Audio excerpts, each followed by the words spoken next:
Three, two, Welcome in, everybody. 2, 3, 3, Who do we two, got? Who's going to be first today? I bet you it's going to be Sarcastic Grandpa. 3, 2, 1.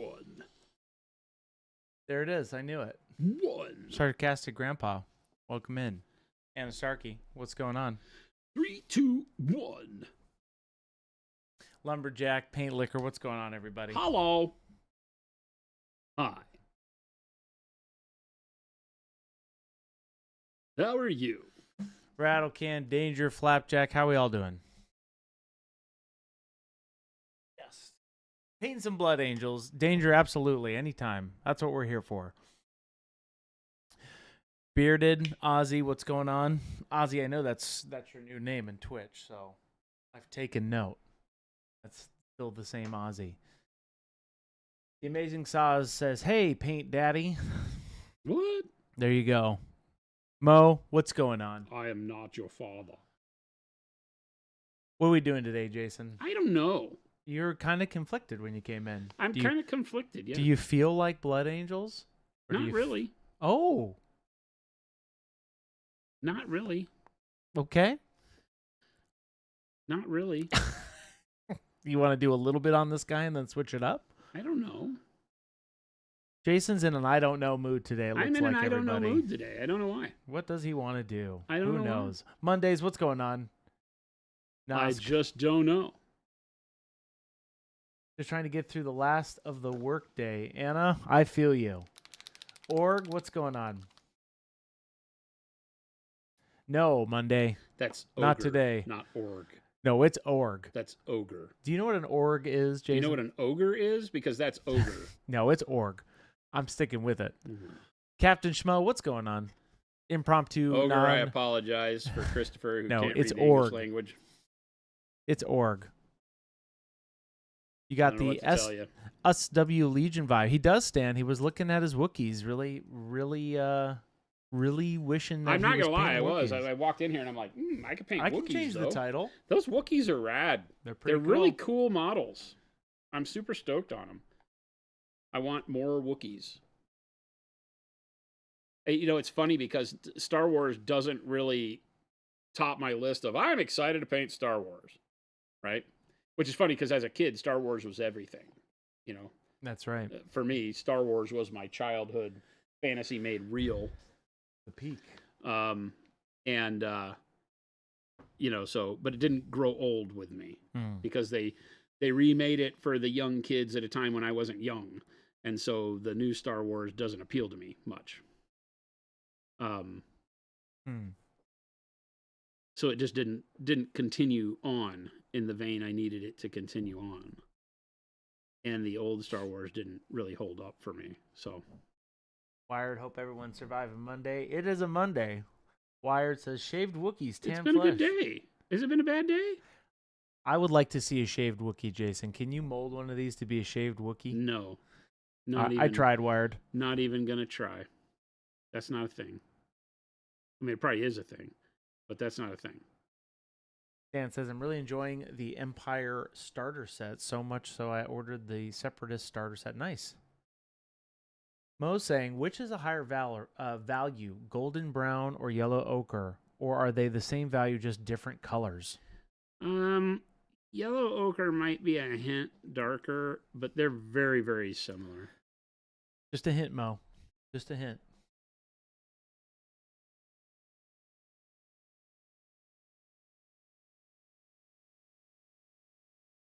Yeah, a lot of cool stuff coming out from AMG. A lot of cool things going on.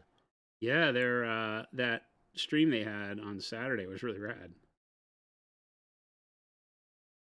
Yeah, Mo, a touch of bronze will always help your colors, no matter what you do. That is not true. Do not listen to Now this remember, man. Mo, there's a difference between it's not really a ratio, it's more of a feel.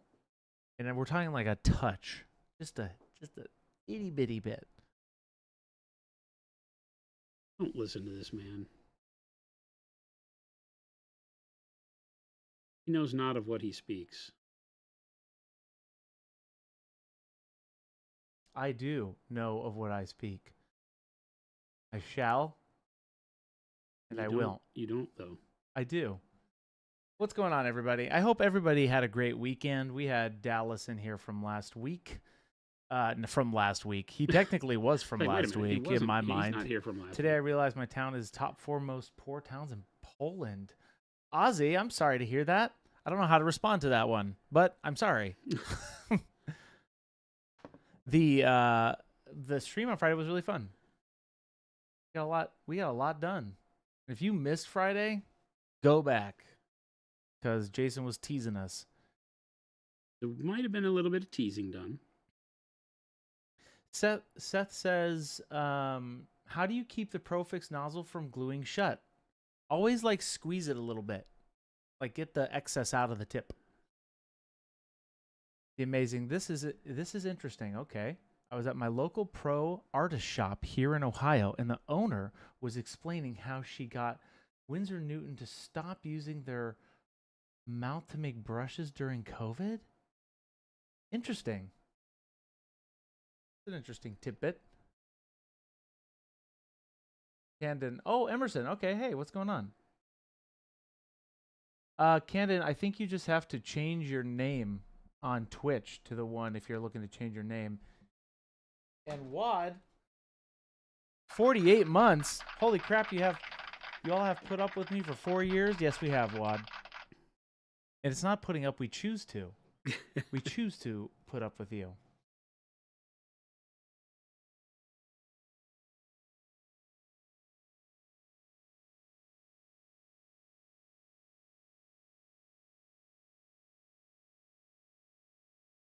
Yeah, I tend to think it's the other way around. That we're appreciative that you put up with us.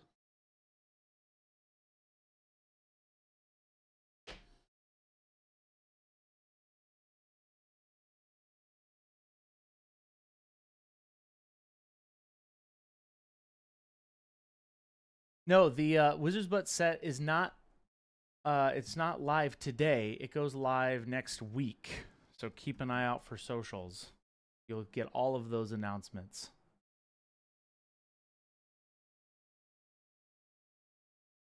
Flapjack, what did you say? Let me go back up here. Chris, if I don't have bronze, can I substitute with just like water or something? Whatever floats your boat, Nick. Flapjack, you can do whatever you want. I just give you suggestions, you know. That's all I'm here for.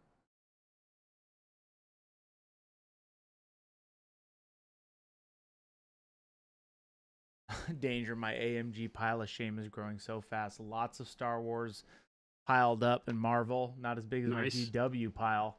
Hey, it's a pile of opportunity, Danger. 100%. Get it going. That's what I say.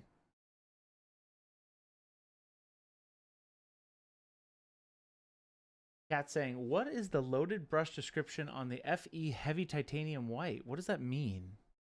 What does heavy loaded brush description mean, Jason? So loaded brush is tip loading, I would call it, is a method of painting where you put one color of paint into the body of the brush and another color into just the tip. Can you get me better focus? Sure. That's out of focus. There we go. So usually a darker color in the body of the brush and then a bright color in the tip. And what it allows you to do is as you paint, the initial brush stroke will be the brighter color that is in the tip, followed by a quick blend into the darker color that you find in the body of the brush. So it's a great way to do very quick blends that are technically wet blending, right? Because both colors are wet in the brush at the same time. That gives you neat ways to do highlights, small detail stuff. I don't tend to recommend it for larger areas, but there are people that can use it considerably well, like Ben, Comets, in larger situations. It's just not really built for that, I guess. I don't know, that's fair to say. If you have somebody that can do very well with it, then I don't know that I can say that it isn't meant for that. Adam says, I've been having problems with my Pro-Acryl paints bubbling out of the nozzle when I open the bottle, even though it's facing upright. Any advice on preventing this? So this is the same problem that the first person was talking about with regards to glue. This is called liquid dynamics, right? So this is what fluid dynamics, what happens when you have a liquid in a bottle that actually seals.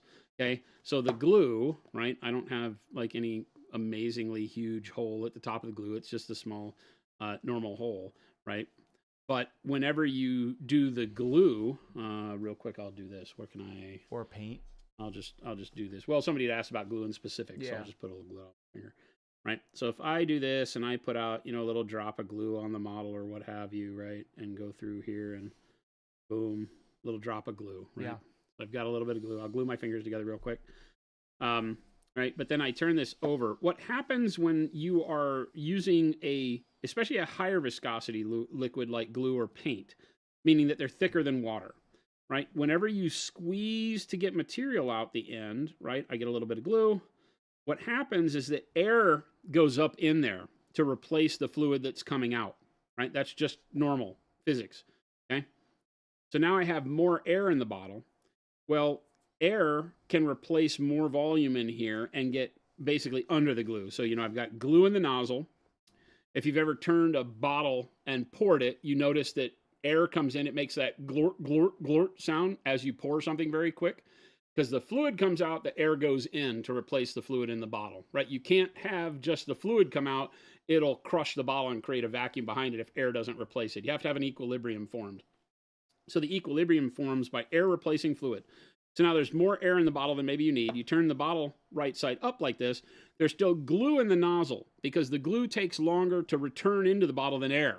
So there's an air bubble now inside the bottle that may be more air than really can fit in there. As this fluid drains back into the bottle, it wants to displace that air, but the air has nowhere to go because it's underneath the glue. So what happens is that you just say, okay, great, top's clean, put the top on, boom. Now what you have inside is that air still trying to get out. As the fluid replaces it, the air wants to rise. The air is lighter than the glue, so the air is trying to go to the top, the glue is trying to go to the bottom. Eventually the air will force its way to the top in the form of an air bubble that sometimes will push glue up to the top and dry. And so your glue bottle becomes clogged. So what you want to do anytime you're done is I squeeze it, right? And you'll notice, I don't know if you can see, can you zoom in on this? Yeah, I just saw it Did you come out, yeah. So when you zoom in on it and you squeeze, you'll get see that bubble? Do you see that bubble that popped up? Yeah. If I squeeze, right? And then when I release, it sucks all of that back in. So by squeezing a little bit, you get a little bit of glue that pops out. That bubble of air pops out and throws a little bit of glue with it. And then when you let go, it sucks it all back in. And now my nozzle is clear. I don't know how well the camera can pick that up. See, the nozzle's clear. Yeah. Right? You see that it's dark all the way in? So you just kind of have to like squeeze a little bit, unclear. This is the same for every product on the planet, whether it's ketchup or anything. It doesn't matter. It's going to act exactly the same. There's nothing wrong with hobby products that make them different. It's how fluid dynamics work. So paint, thicker than air, is going to put out paint, right? So if I take my paint bottle, right, and I open it up, and I put out a little paint, right, and then I close it, same thing now. I've got paint trying to go back down inside the bottle where that air is trying to come up, and it can make that air push the paint up, but because our bottles seal, right, I wipe the top off so you can see it better, but because our bottles seal, there's no way for paint or air to get out of this top nozzle, right, then it's all trapped in there, creating pressure. That air is pushing up, the paint is stuck, so now there's a pressure that when you release, that air is escaping out of the bottle now finally, and it's pushing that little bit of paint up there and oozing it out, right? So with the paint, you probably don't want to do the same as the glue. The glue is a heavier viscosity, so it won't just ooze out when you do the squeeze. The air will push its way through, and you just get a hair. Here, if I sit here and do like that, see how that bubble popped? Mm-hmm. More fluid comes out. I probably should have moved my model away, right? Same thing, but that was all that air that was trapped in the bottle when I squeezed it, so it forced that paint out. So you probably don't want to do that because you make a mess, right? So instead, what you do is just leave your bottle open longer, right? You can, now this is it creates a problem in and of itself, because now you can forget to close your bottle, right?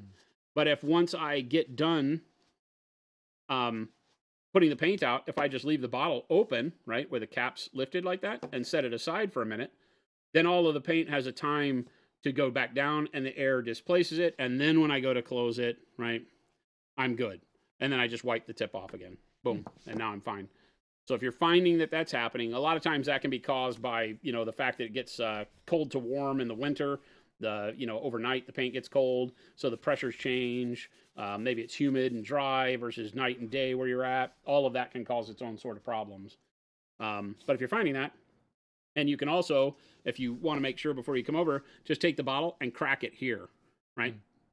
Like a Coke bottle, right? Just twist the lid, let the air escape that way, and then close it. Now the air can't escape out the top, it's already gone.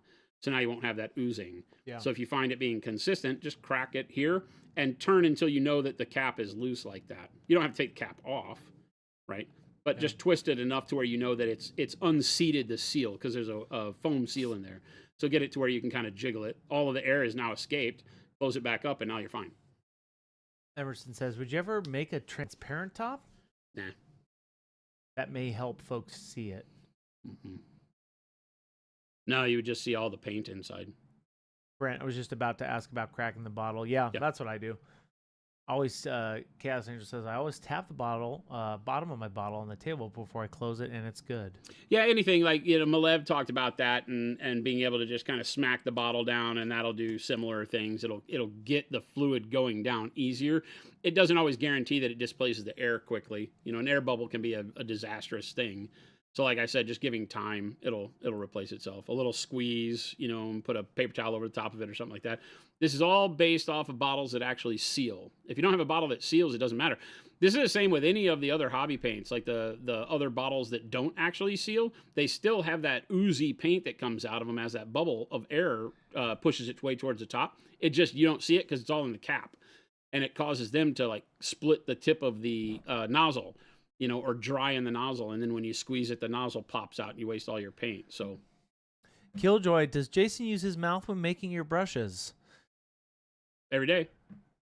Every brush you have had in your Somebody hand. mentioned that they said they talked to somebody that made Winsor Newton stop using their mouth during COVID. I call foul on that. I guarantee there's no way that they stopped doing. They stopped doing that. that was a thing. I don't know of a whole lot of paint manufacturing companies that have people putting the bristles in their mouth anyway. A master brush maker doesn't stick the bristles in their mouth to make a point. That's not how that works. Cannon says, so my wife asked me a dangerous question the other night. She saw my paint collection and asked if I would use it all before they went bad. Does paint go bad? Ours don't. Paint can definitely go bad. I mean, even ours can go bad if you years and years and years and years of not using it, and it getting hot and cold and hot and cold and hot and cold. I mean, eventually the water content in a water-based product will evaporate, right? Yeah, but I guess if you're not using it at that long, then you have a different There's some problem. things that don't change product to product. That's what I always try to tell people. There's science that isn't malleable, right? Yeah. The physics and the ability for water to evaporate doesn't change as much as people seem to think it does based on different products, right? If you were to put something, what would be a good example? It's like saying, do canned goods go bad? Right? Canned goods do go bad. After years and years and After years and years and years, they can still go bad. So it depends on the environment they're in and if air can trap and how much air was actually in it. If you look at products that are canned have all that the extra oxygen suctioned out of it, right? Then those will last like space food, right? Will last forever. Yeah. I have a story about that, Jason. About what? About jarred food. Space food. My 96-year-old grandfather, Louis, I went to go live with him when I was young, right? I was cleaning out his freezer and his pantry one day, and he grew up in that Depression era. Sure. Didn't get Saved rid of everything. anything. I found a bottle of mustard that was fully sealed, and it was glass, but the inside had shrunk into a glob. It was like from the 70s. Yeah. It was so funny, dude. And it wasn't any good, right? No, like if you was... could see through it, what had happened is it had congealed and retracted Exactly. from the glass, so it looked like a solid baby in a jar, That's right? what it was. Like a thing you had built in a jar, Yeah. because the water had evaporated out of it, even though it was sealed. Yeah, right? it was just a. I'm like, hey, we keeping this? Just doesn't happen. Yeah, it just doesn't happen that way. There's no way to keep something good forever. Yeah. But that said, a sealed bottle like Procro will last you much longer than any other. 100%. Mm. The more you know. When abused, anything can go bad, even stream producers. That's right. That's exactly correct, Spaznat. I'm having a problem with the fact that you seem to think Chris has been abused. Yeah. Spaznat. That's what made him this way? Keep it Incorrect. Incorrect. What's going on, Mo? It's the Mo we know. That's right, Mo. We do know, Mo. White transparent is a zinc-based pigment that happened over time regardless. Yep. Okay, yep. Mm-hmm. 90% sure it's me. No, it's zinc. Right? Yeah, like what Tom was saying. The zinc pigment will thicken over time regardless. Right? And there's just no good way for us to communicate that in the world of today's people. The zinc white for transparent white can go bad over time. If you feel like you didn't have it very long, contact support and we'll get you taken care of. We want to make sure you're happy. But yeah, the zinc pigment itself is a bastage. Because it's so pure and so beautiful. Yeah, some pigments don't preserve as long as others. Natural ones like the zinc.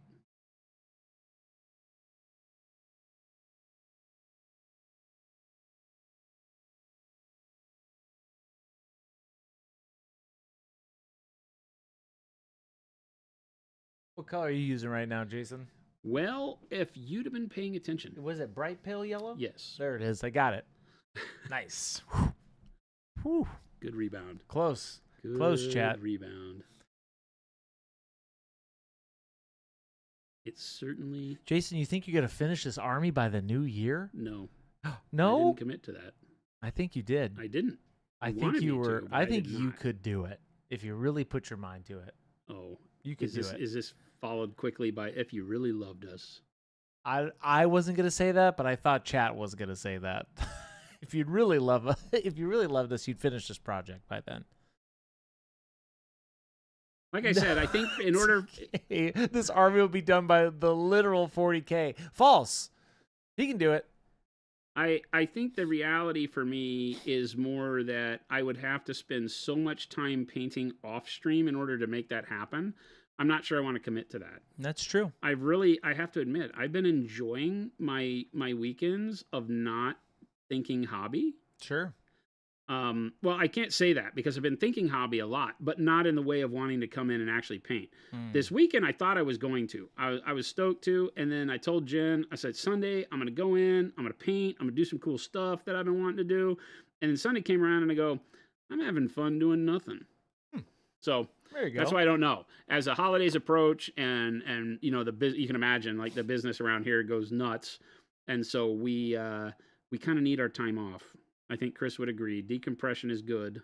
But I don't know that I'm 100% ready to commit to spending more time painting these guys. That's all right. You don't want to rush this project anyway. That's the whole point, right? Correct. Of this one in particular. But Philip did say, I can commit to mine being finished by the new year only if Jason does. Philip, false. That was a test. We passed. Get your stuff painted, Philip. Well, yeah, so Philip already has almost all of his stuff painted. So that Philip made some good progress this weekend. He said that he hobbied with her. You told me you hobbied with him. I did. It was good. Yeah, he did. He worked on his Baneblade, Fellblade. What's the 30K Fellblade? Yeah, Punisher. 61 months. Thank you so much. Stan has a recipe question. Do you have an alternative solution for transparent white? I threw a bad bottle away a few weeks ago, but I'd used it once in 15 months. Was the second time going to use it that time. I didn't see the point of buying another one as it probably ended up in my bin. What's an alternative to the transparent white? There really isn't a great It's alternative. magical. That's why we make it that way. If there was an alternative that didn't do that, we'd make that. Zinc is an amazing thing. So it is its own thing. You know, you can take Mm. titanium white and you can thin it, Mm. but it won't be anywhere near the same. Transparent white is magical. It really is. It is magic in a bottle. It's very frustrating that the magic in a bottle is so temperamental. I see a lot of those reels that people do where they'll just do their zenithols with like a white like that, right? Yep. I was gonna try that with our transparent white and then spray over it. Yeah. Walter, what's going on? Had a question on thinning normal pro acrylic paints. I got the primers for the airbrush and they worked awesome, just like you said, without thinning. What is the direction of thinning normal paints? I have used things like Lamia Medium in the past, but I think I may be doing it wrong by using those kinds of thinners. Jason, can you explain the process of, in quotes, thinning pro acrylic paints? If somebody's used to the other stuff. So this, yes, there's a. It becomes kind of a question that I need more info. Not kind of, it is. It's a question I need more info on because what are you thinning for? Right? So when we talk about thinning, there has to be a goal for thinning. The first thing I'll tell you is that pro-acryl never needs to be thinned unless you're thinning for opacity or for a specialized use case like airbrush. Okay? Yeah. So typically you're not having to thin for flow like you will with other hobby paints. Other hobby paints typically are thicker. The magic of pro-acryl is that we have what I call a lightweight suspension, meaning that it is less viscous, more fluid, smoother, with more pigment in it than other paints. So that's the magic, is that other paints have to be thicker in order to contain as much pigment as ours do. Ours do not. Ours can be thinner. But I hate that word thin because most people, when they think thin, they think I'm thinning it to be able to see through it. It's not, right? Our paint isn't thin as in airbrush paint. It's just lightweight, okay? And so you shouldn't have to thin it much to just use it. Just use it out of the bottle with a damp brush. Now, that being said, if you're trying to thin it for glazing and things like that, it really is just water and adding more until you get it to be see-through the way you want it and to flow the way you want it. There is no one-to-one relation like, hey, if you've been using Vallejo and you've been thinning 5-to-1, with pro-acryl, you'll only thin 3-to-1. Because again, it depends on what you're trying to do. There is no silver bullet, right? You'll find me talking about, if you look at some of the videos we've done in the past where I talk about just thinning with the water on my brush, that is all you need. You won't very often see me thinning paint on the palette. Because our paint is already pretty lightweight, so it doesn't need a lot of that. But when I thin, I'm just using water, and I'm just using different amounts of water on my brush. And how I do that is simply by wicking less water off of my brush. So when I come over here and I clean my brush and my water, I pull it out. It has however much water it'll hold. This is a number 1, so it's as wet as it could be. If I put that in my paint and pull a little tail of paint out, I have a glaze, right? So sometimes on my palette, you'll see where I'm glazing, I'll have these big puddles of almost see-through paint. Yeah. Right? Can you pull the palette up? Uh-huh. Right, so this is just kind of that see-through glaze. And if I were to paint this over the top of something else, it's going to let everything see through, and that might be how I start to glaze a highlight on, or do something where I'm just trying to push a little bit of brightness over something. Right, so that was with all the water on the brush. Right, then I normally would do the same thing. I would take it again, however much water the brush can hold, but then I wipe it on my napkin I have over here, and I'll do like 1, 2, 3 wipes. Then I'll go get some paint, come over here, and now that paint is going to be way more opaque, right? And that's how I'm doing these highlights, right? Is I'm wiping about 3 times to get however much water that is off of my brush. Still has enough to where the paint flows very well, but now holds that opacity in the perfect way for me to be able to do edge highlighting and have it stick, so to speak, so that I don't have to do all these edges 10 times. And then it's just a matter of rinse and repeat and leave either more or less water on the brush, depending on if I want the paint to be more or less see-through or flow in a different way. You know, like if I'm making a wash, obviously I'll thin more. Walter says, that makes a lot of sense watching from your YouTube shorts when you're saying a color and water. Love these live sessions where you can ask questions. That's exactly what we do these for. 100%. Yeah, and if you're the kind of person that really wants to have a starting point, I would say that 50-50 thinning is probably the best way to think about it. To start? Right? Yeah, because that should give you a good enough method to use as a baseline to feel comfortable about then, editing from there, if you will. Yeah. Or adding little adjustments Yeah. to your liking. Yeah, we always say make sure that you err on the side of being too thin, because paint that's too thin causes you much less problem in general. Now, that's not always the case. You can be so thin that like the highlight runs into the shadows if you're not careful. Paint gets away from you and puts a bright color like what I'm painting now down in the dark shadow, and I'd be really bummed out if that happened. So make sure that it's not so thin that it flows uncontrollably across the model, but that's more about wicking it off, right? That you'll notice that every time I go, no matter how thin I have it, I take some paint off on my thumb. That's to make sure there isn't so much paint on the brush that when I touch the model, it just kind of spreads. Yeah. So as long as you're careful with that, then, erring on the side of being too thin is always a better mark, because you can put it on there. It won't have much effect. And you can be like, oh, nope, I need to be more opaque, because it won't have a huge effect on the underlying paint. Whereas if you're too opaque to start, then you wind up putting paint on and you're like, well, that didn't work, and now you got to redo it. So it's definitely one of those less is more kind of effects that you will get out of it at that point.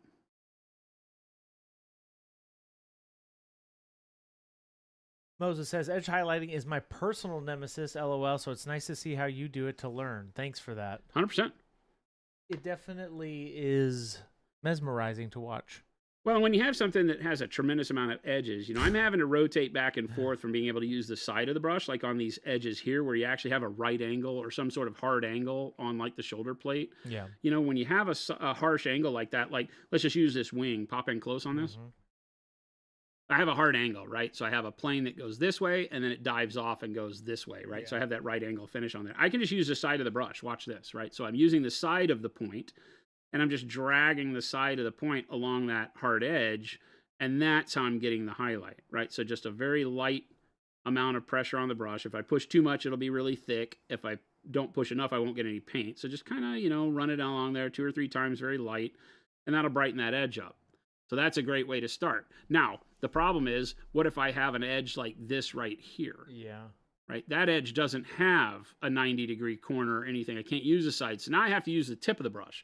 So the first thing, I have to have more paint on the brush for this, right? So when I go get my paint on the brush and I wick some of it off, I have to make sure that I still have enough on the actual tip, right? So that, because then I have to get in here with this knife's edge tip and just kind of pick where I want, and very light pressure, find that edge, and very carefully take the time to just pull the brush through the edge to get that highlight right where I want it. Like so. Okay. That's drawing an edge, as opposed to being able to let the brush do it, in a controlled manner, more controlled manner, in my opinion, by letting the edge of the brush just kind of slide across. That wing is right hiding it. It's such a small little detail area right there. Yeah, sorry. It's like, like that you can't see. Yeah. That looks great. Hopefully that helps you out, Moses. So always be using the dimension of the brush to help you out, right? Remember, you don't always have to paint like a pencil. You don't have to use the point of the brush. As a matter of fact, when you get to your details, a lot of times you're using less of the point of the brush than you are using the side of the brush. Because like right now, even on these little things, I'm not using the point, I'm using the side of the brush and just kind of using it almost like a dry brush, where I just pick up little bitty specks of that. I'm not trying to get in there like a pencil and draw along that edge. It's too thin. But if I can use the brush stroke very light and kind of wipe the brush across the top until it hits it, then I just get the brightness I need where I need it. So it's like I said, it's that dry brush method. Lizzie Blake says, which colors are you using for this non-metallic metal workup? This started with dark yellow green, and then moved into orange yellow. And then after orange yellow, the bright yellow ochre. And then finally ending with where we're at now, which is the bright pale yellow. There you go. Lizzie, I was just about to say, I hope that answered your question, and it did. Exactly. There you go. Tech Elf, what's going on? Shifter Bear says, I hate using the point of the brush. It's hard, right? It will work a lot better with a thicker brush because the bristles won't bend as easy. So a larger size brush if you're having to draw, but that larger size brush needs to have a very exact point for it to get the job done. So sometimes you're fighting that. That's why a lot of us will use bigger brushes for our detail work than might be making sense to you. You might look at it and say, why in the world is he using a number 3 brush to do the teeth on this teeny weeny skull? I'm using a number 1 right now, by the way. That's a number 1? Yeah, this is number 1. Oh. What are your favorite sizes? You kind of like a variety, right? Yeah. Number 6. Number 6? Number 3 and number 2, typically. On the new sables that we're doing here, I only had to make 3s and 1s on the initial batch. So that's what I'm using here, is a 1 and a 3. Nosk, yes, you can come visit HQ. We are open to the public, and you can come in. Buy direct from us. Tech Elf says, FYI, I took 2nd place in large-scale beginner at Lavender Brush this weekend in Kansas City. Nice. Absolutely awesome. Super cool. Congrats. That's dope. Should be very proud. That's quite an accomplishment. 2nd place. Nice.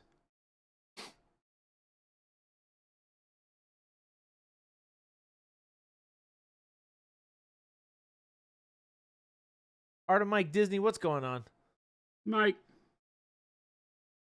Avian says, feel free to tell me to Google Foo this, for as I think a video or show has dealt with this. Okay, I see what you're saying. Transitions on a cloak. Does Slow Fuse do a wet blend or apply layers, perhaps like with glazing?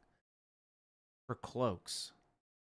Either or. Depends on how big it is generally. I'm not going to wet blend a gaming scale model very often. Doesn't mean I won't ever, but typically I would say that at a Space Marine style scale, I won't wet blend a whole lot. You can, and it can do very well for you, but typically on this kind of scale, I would layer. I'll layer on his cloak here. Just quicker, less fuss. Avian, hopefully that helps you out. And by hopefully, I mean I hope it does. Did you really have to explain that? Sometimes you do. You got to make sure people know. Are you saying Avian's stupid? I don't think so.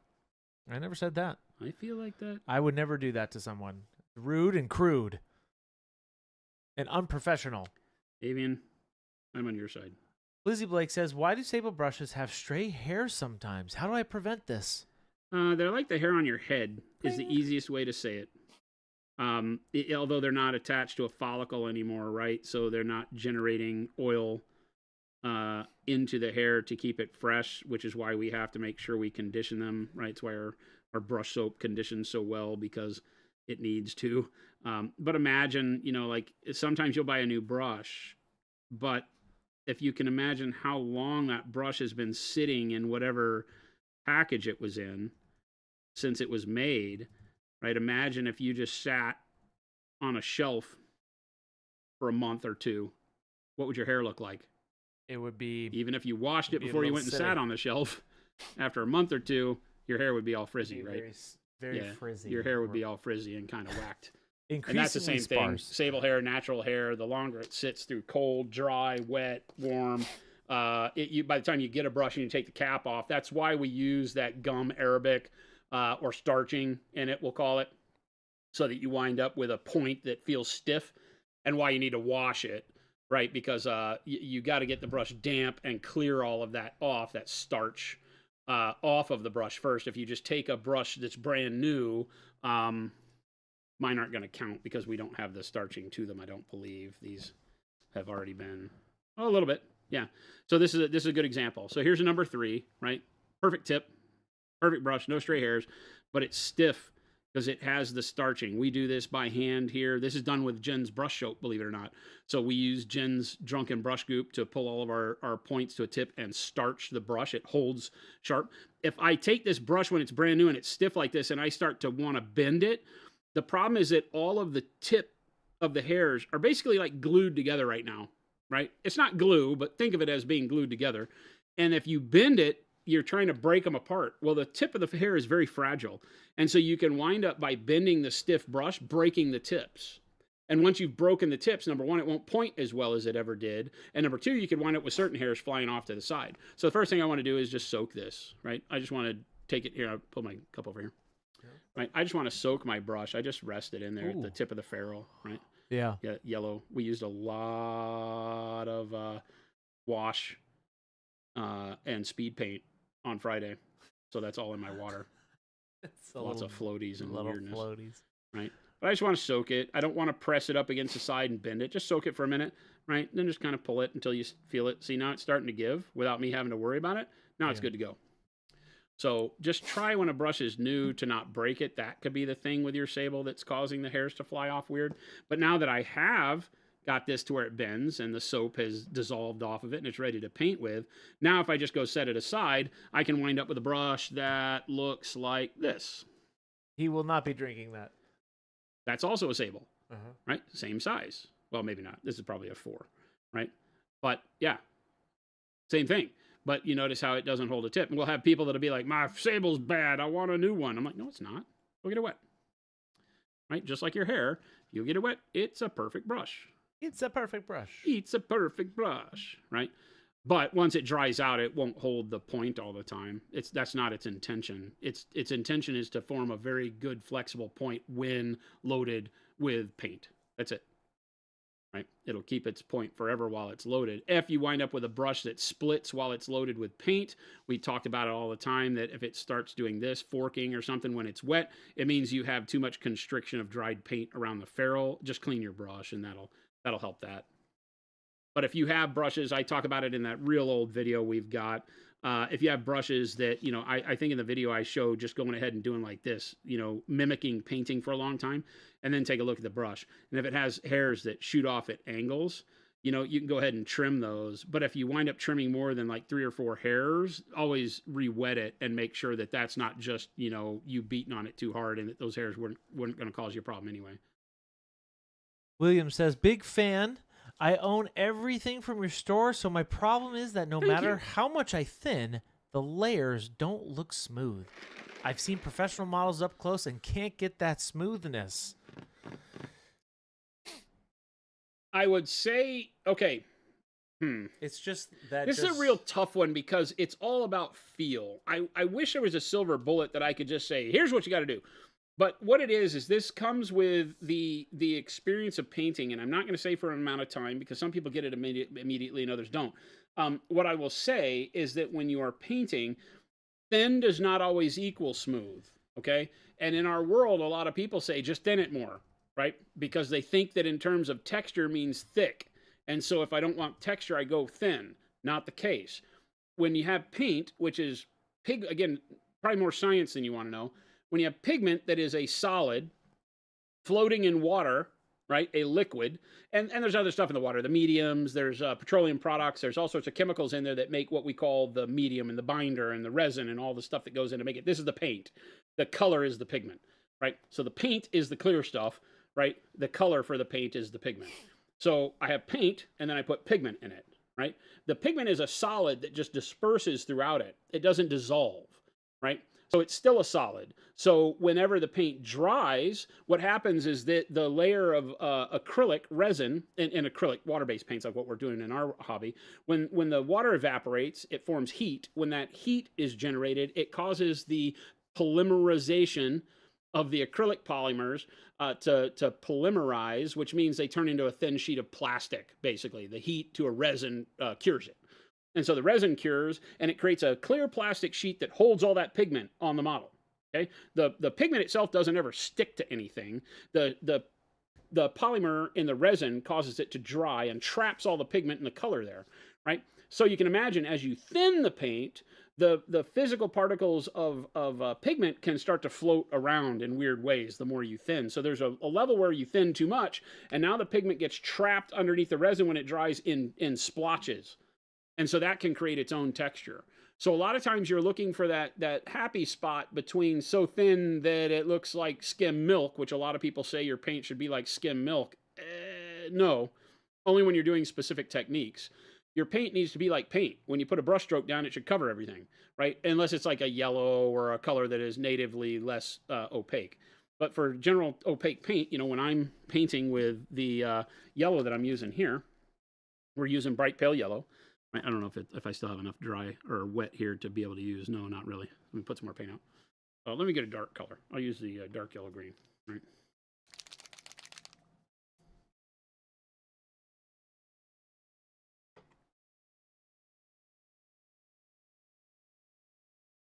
Okay. So I have gotten my brush wet, and then I wiped it off 4 times on my paper towel. So there's not a lot of water, but it's still damp enough that it will keep the paint flowing. So then I just come directly over into the paint, and then if I paint with this and draw a nice line, going close, yeah. If I draw a nice line, I should just get a good amount of paint until the end of the stroke where it starts to lighten out, right? So this is the way I want to be painting 90% of the time. This would be a good base coat. This would be a good first layer. This is a great way to paint. I'm going to get good coverage with that paint, and it's never going to give me any problems, and I can put it on in 1, maybe 2 coats, right? If I thin it out, like a lot of painters tell me to, like some paint brands tell me to, and I paint like this, right? Then I'm going to wind up putting too many layers together, and every layer of paint you do adds thickness, right? And every layer of thickness that I put on has the tendency to want to create texture. And if I thin like this, my pigment may not be able to be cohesive. It may get splotchy. Now, of course, it looks like that because of the hair on my hand, right? It bunches up on the hairs. But it gives you the idea. You might get that kind of cloudiness. If a lot of people have this problem when they try to glaze because they get their paint so thin, especially with bright colors, that when they put it on, it looks splotchy, like clouds. And that's the same problem. That will create micro textures. And if you just do layer after layer after layer like that, super thin, then you're going to have that texture build up on your model. So don't be afraid to paint opaque, right? Watch my Just Do This video where I teach you how with 2 layers of every color, you can build up amazing transitions, right? I don't know if I have that. I don't have that model sitting here anymore, I don't think. No, I don't. But we just did 2 layers of each of the colors on the paint to build up a transition like this. So that blend is done with 2 layers of each paint. The first one thin, the second one, I'll say thick. I hate that term, but you get my drift, right? And that works through, I think, 3 colors. And gives you a really perfect blend, right? Like that looks wet blended, but it's not. There's technically no blending here at all. But it gives you a great way to do your painting. And this was all done with no more than 2 coats of each color. And so when you get used to that, you start learning that, and zoom in super close on this. Yeah. You see there's no texture at all. The only texture that's there is from the print, right? And whatever that gunner right there is. There's a gunner right there. But, you know, there's no texture to the paint itself, just what's on the model, right? So very smooth. And that was done in like I said, it shouldn't take you more than, I want to say, I'll be aggressive and say it shouldn't take you more than 3 passes with any color to paint that color on any model. Period. For smooth, good blends, glazing, I don't care. If I find myself glazing more than 3 times, I'm either doing something so specific and I'm being so cautious with how I'm doing it that I've over-thinned, like I said before, to make sure that I can just take time to build it up to be exactly what I want. But in typical use, I'm 3 coats max. Because any more than that will build up texture of any paint, right? So think in those terms and start getting that kind of confidence under your belt by practicing that rather than practicing, 15 layers of very thin paint.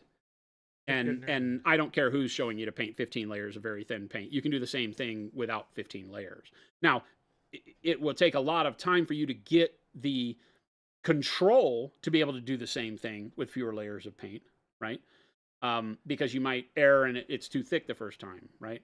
But a lot of people I see paint are afraid to have their brush still have water on it, right? They dry the brush all the way off and then they go to the paint thinking that the paint is all the wetness they need. And that couldn't be more incorrect. Your water on your brush is the key controlling factor for everything you do. So you always want your brush to be a little bit damp, period. Unless you're dry brushing, right? Like really dry brushing. There's sometimes where you want your brush that you use for dry brushing to be a little bit damp. You're not dry brushing anymore. You're smudging or blending or doing whatever you're doing. So that's why I say a lot of times you can get caught up in the terminology of our world and it can mislead you and misconstrue what the goal is. And, you got to be careful. Oh, I didn't ever put any. Kenneth the Red says, I entered a model into a competition this weekend to get Awesome. some feedback, and the judge mentioned after I painted it to the level I did to put a wash over it, then highlight the highest areas. I've heard and seen this before, but I always hesitate because I'm afraid the wash will ruin it. Any tips for applying a wash for a beginner so I don't ruin a paint job that I took a long time to get? 100%. What is the wash? What's the intention of the wash? To do more contrast? Did he give you an understanding of what the wash was going to do? Why he said you needed a wash? Seems like a funny question, but I just want to get an understanding of why he was saying you needed a wash. Because I could see somebody trying to say that you needed more contrast on the model and what you needed was a shade to get you there, right? And that wash was going to act like the shade. Do you think like that's what he was saying? Like, what do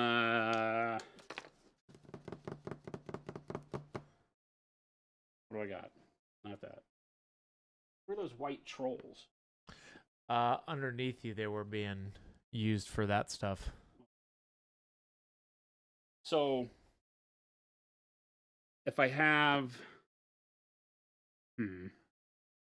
I had to re-upped those because there was a bunch. So how could I make this work? Maybe if I were to, Well, I could go right over one of these colors here, like the orange or the green, right? Kenneth says yes to do more contrast and build texture. I'm gonna assume you mean depth rather than just texture. But okay, so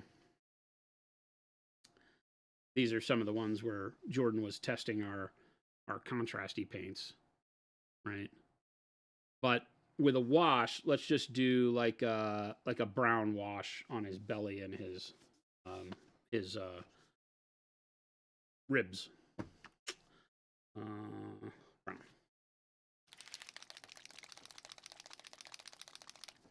Like a brown wash. And the fear of wash is very, very real, right? So what you mentioned first is a thing, and you shouldn't feel bad about that, right? Because you painted an area, you're like, okay, great, now I'm going to put a wash on it. Well, if you just glom the wash all over the model, it could cause issues, right? Because it's going to cover and change the colors that you've worked so hard to paint. So let's take this side over here, and I'm just going to load the brush up with wash like this. Look at that. That's more paint than I'd ever touch the model with on anything else. Let's just throw that on there, right? Now watch, because our monument washes are so good that this may not do what I want it to do here. It may not mess the model up, is what I'm saying, right? So if I just do that, that's all I've done is just kind of flood it, okay? Now the issue with this, and it didn't quite get, there you go, right? So the issue with this is that now you're going to get way more paint in certain areas than you may want. But let's just say that's what you did, right? You just flooded it, okay? We'll give that a moment to dry. The reality is that it's changed all of the color in the area because the wash will have an effect on the high spots, just less so than it will on the low spots. Because the idea of a wash is that it flows to the recesses, pulling the pigment along with it so that you get more of a buildup of pigment in the darkness. It's not always a darkness because you can imagine like the folds at the top would actually be brighter, but whatever. So that's going to create the shade. Okay, so it's going to darken everything. You can see where a lot of it is darkening up this part of his pec right above his nipple that should probably be brighter than not, but it's going to be dark because I flooded it. Okay? And it's going to take longer to dry because I put so much on there, but you get my drift. So that could be something where you look at it and you're like, oh, that could maybe not do what I want it to do. Okay, so let's do something different on this other side. So I'm going to get the same, but now I'm going to leave some water on my brush, right, like I've been talking about, and I'm going to thin the wash, right? I'm going to let the wash have not so much in there, and instead of having it be completely loaded, I'm going to take some of it off too and treat it like a normal paint. Now I can just kind of put it into the recesses, right? I can kind of drag it along. I can just paint it into the spots in between the ribs if I want. Maybe I bring it across the top of the belly and load it up down here a little bit more, right? And then maybe down along the bottom of this. But now I can treat it more like a real paint. And it only stays where I want it. So now I'm guaranteeing that the bright spot where I put my highlight on the rib stays bright, but my shadows can get deeper and I get more contrast over there without overloading it, right? I can come up here and I can say, okay, this area under the neck might be darker, but I don't want the pec to get darker, so I'm not going to paint that area. So remember that with washes, you can treat them as real paint rather than just slopping them on. So I can go just in the recess like that, pick up that area under the muscle, get the area in the armpit, maybe the underside of that muscle, maybe over here, the underside. I don't have to paint it on everything, even though that's kind of what they're built for, is to just slop on and pray. But you don't have to, right? You can put it where you want. You can already see that I don't have as much effect because I've left some areas undone, right? I can do stuff like actually paint it on the underside curve of his belly here, just dragging the wash down into the recess. How do you avoid the line? Like, well, then I do this. Oh, a dab? Oh, okay. Right? Just dab with my finger. Is that just like a quick way to blend it, I guess, right? Yeah, I do that a lot when I'm doing the washes. Our washes typically don't leave that line unless you get it very heavy. I think that's what I'm doing. I think, right, but I just kind of dab it with my finger if I need to. I am not adding enough water. So when I try to do this, like where I add the shadow back, I have not enough water, and you wind up with a hard line around this area, right? So you can either dab it with your finger, and that kind of blends it in, right? Yeah. Or use your brush with more water and feather it out. It depends on how much you want to do. Right, so that way you can just paint it where you need it. But this requires you to know a little bit more about the shape of shadow and your lighting source and all that. If you just come in and paint it all over the entire thing, right, you might get more darkness up top or following your brush strokes that then doesn't look right. Like over here, I'm getting it to, it's following my brush stroke and pooling up in weird ways, right? Okay. Now, the thing about our Pro washes is they will dry really much better than other washes will. So I don't know which ones you're using, but you can even see over here, this one isn't causing as much problems. I think Kenneth mentioned he was using ours as well, but I think just needed some tips like this. So this is good. Kenneth, I think this is definitely answering your question. So if it's not, let me know. But I think we've nailed it. Yeah. There's times for both. Typically, I will use a wash very aggressively early on in a model, like after I base coat, right? So I would, put a base coat down, and good God, look how much wash I use. There's still stuff on this side. I didn't even paint this side. It's flowing back here, right? I will use, I'll do a base coat and a first mid-tone, and then I'll use a wash aggressively over the entire thing to get the shading on it, and then I'll go back and start layering on top of that. So remember, you don't have to do the wash at the end. You do want to do some mid-tone and some highlight, then wash it, and then mid-tone and highlight back over it to get contrast back on. So all of that's available. It's just up to you on how to do it. Kenneth said that, yes, this is amazing. Yes, I do use PA. It was me using them wrong. Nothing to do with PA. Just using them wrong. Well, good. That's good.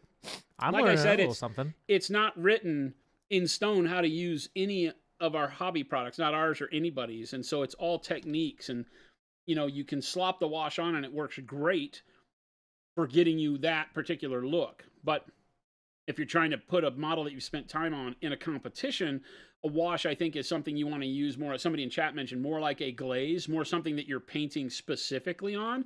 And then where you want it dark, load that area. But don't just slop it on the whole thing. Because again, like you're talking about, the fear of, oh God, I'm going to lose some detail that I got to go back and repaint. Plus it might pool in areas you don't like. So using a wash more like a paint is a better idea. And then layering it up like you would a paint. The nice thing with a wash is that it should feather on the edges and not give you a hard line that you have to worry about. If I were to do that, what I just did with like a normal opaque paint thin down, it would give me a tide line. It would give me a stain. So I would have to feather it with I couldn't just hit it with my finger like I can with a wash. A regular paint would leave my fingerprint in it, right? Where the washes are nice because they're trying to be clear in all those areas. You just need to smudge it a bit. And so you can do, some people will use like a Q-tip. Some people will use a piece of cloth. As you can see, I just use my finger. That works like a champ. Glad that can help.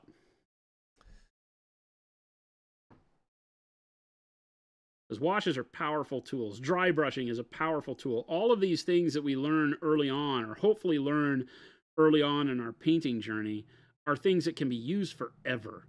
They're not things you lose touch with. They're not for noobs. I mean, they are in the sense that they can make noobs feel like they can paint a lot better, but they're not just noob techniques, right? They're not things that when you're done being a noob, you throw them away and never come back to them. I hear some people say, dry brushing's for noobs, or, using washes is for noobs. Well, it's something that a noob can do to feel better about their paint jobs, but it is a very good technique for every painter. Yeah. You just have to learn how to progress using them as you get better painting, right? You're not going to just slop, it's like the old dip, we talked about washing as dipping. Yeah. And some people would dip. Well, you weren't going to dip a model that you were going to take to like win Golden Demon with, I don't think. Could you? Sure, maybe. Somebody's got a story.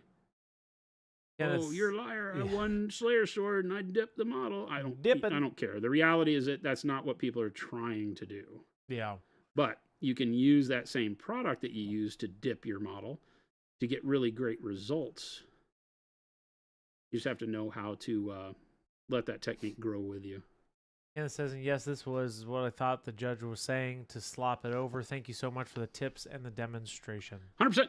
Anytime, that's what we're here for. Nice. I'm glad that answered your question. That's literally what we're here for. Brent says, I swear I've learned more in the stream and on the YouTube videos over the last month or so that I've in hundreds of hours of watching other painters. Not their fault, really.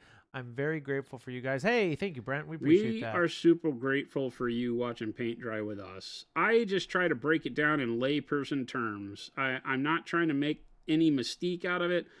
I'm not making it something hidden behind, verbiage. I'm a person that doesn't like all the crazy verbiage that we tend to use nowadays. We want to call everything something new and throw it behind a weird name. And then you see two things that are exactly the same, but they don't share the same name. And that makes it confusing. Nah, man, just put paint on the model. Call it what you want. But in reality, it's either I'm painting thin or thick, and I'm either doing texture or smooth. And all of the things, all the techniques are just variations on a theme, and, make it work for you to get the job done the way you want to. It's more about understanding what each of those things will do for you in the end so you can pick the right tool at the right time, I think. Hi, Jason and Chris, says Hi. Beef Daddy. Been trying to think of a good workup for a 40K Deathwing with purple shadows. Any suggestions? And also, thank you for the streams. It motivates me to paint and get paint on the model. Awesome. 40K Deathwing with a purple base. With purple shadows, yep. Purple shadows. Well, yeah, so the Deathwing being in the bone armor. Is that what the color, that's what Deathwings are called? Yeah, it's the, largely Terminators and veterans for the Dark Angels. And you wind up with that kind of bone ivory color. Oh, so okay. If you're starting from a purple, interesting. So there's a weird world where I really like the stuff I did with my Death Guard, and it's gonna seem odd, right? Because that guy's a little too green. This guy's probably a little too green. Oh, wow. This guy, I remember him. I'm probably making it more complicated than it needs to be. So, this guy started with the dark purple, and then I did jade. And what I was going to say is that the dark purple with the jade, and then over the top of the jade gives a really unique green that I love for Deathwing because of the fact that they're part of the Dark Angels, which have green. If you're talking 40K, which you are because Deathwing didn't exist before then. So if you go from the purple to the jade, and then the jade into, I did light umber, and then light umber into olive flesh. So the light umber and the olive flesh give you the brownish ivory that you like for the Deathwing bone, right? But the jade and the purple do an amazing job of just giving this little, pump in real close on this guy. Let me. Right, it gives it kind of a green. I know it's hard to see through all the other, disgusting grime that is Death Guard, but if you can kind of look in this area right here, it gives you the ivory kind of bone color, but it goes to this kind of bruised green in the shadows. And what you would do is leave less of that because you don't want the diseased feel of it like I do here. But I really like this for Deathwing. I need to paint a Terminator like this to show you someday, because I think I could pull it off in a way that would really, really be neat. So that's something to mark down, Chris, is like do Deathwing like Nurgle. Deathwing like Nurgle? Just write Deathwing like Nurgle. I'll know what you mean, right? Because I think it gives us the right coloring, but gives you such a cool nuance to the shadow. The purple alone is tough. And I only say tough in a sense that, we've got to find some way to go over it. You could go purple into a brown, like the light umber straight over the purple can work too, and then the light umber into the olive flesh, and then the olive flesh into ivory or bright ivory, probably bright ivory as a highlight, right? And that will work. I just think that jade adds a neat touch for Deathwing. So, Bellicor, speaking of competitions, I recently won Best Paint at awesome. a local Kill Team tournament. Congrats. Blended. A lot of your tips, lessons, and inspiration went into making the team. Thank awesome. You so That's incredible. That's cool. Thank you, and congratulations. And congrats. Was the early white scheme supposed to be bone? Just the techniques for dirtying them up, not around. Wait, what? Stan? Jason, as someone who's been around the hobby a lot, was the early white scheme supposed to be bone? Just the techniques for dirtying them up, not around? I don't know that I'm understanding the last part. Just the techniques for dirtying them up, not around. Are you talking about the thing he just showed, Stan? I have to clarify that. Hey, Awkwardish, what's going on? What's going on, Awkwardish? Hey, Ox. Never got to hang a non-metallic metal? You're building a Leopard 2A? At 1/16th. That's pretty big, dude. The 1/16th tanks are big. 1/16th.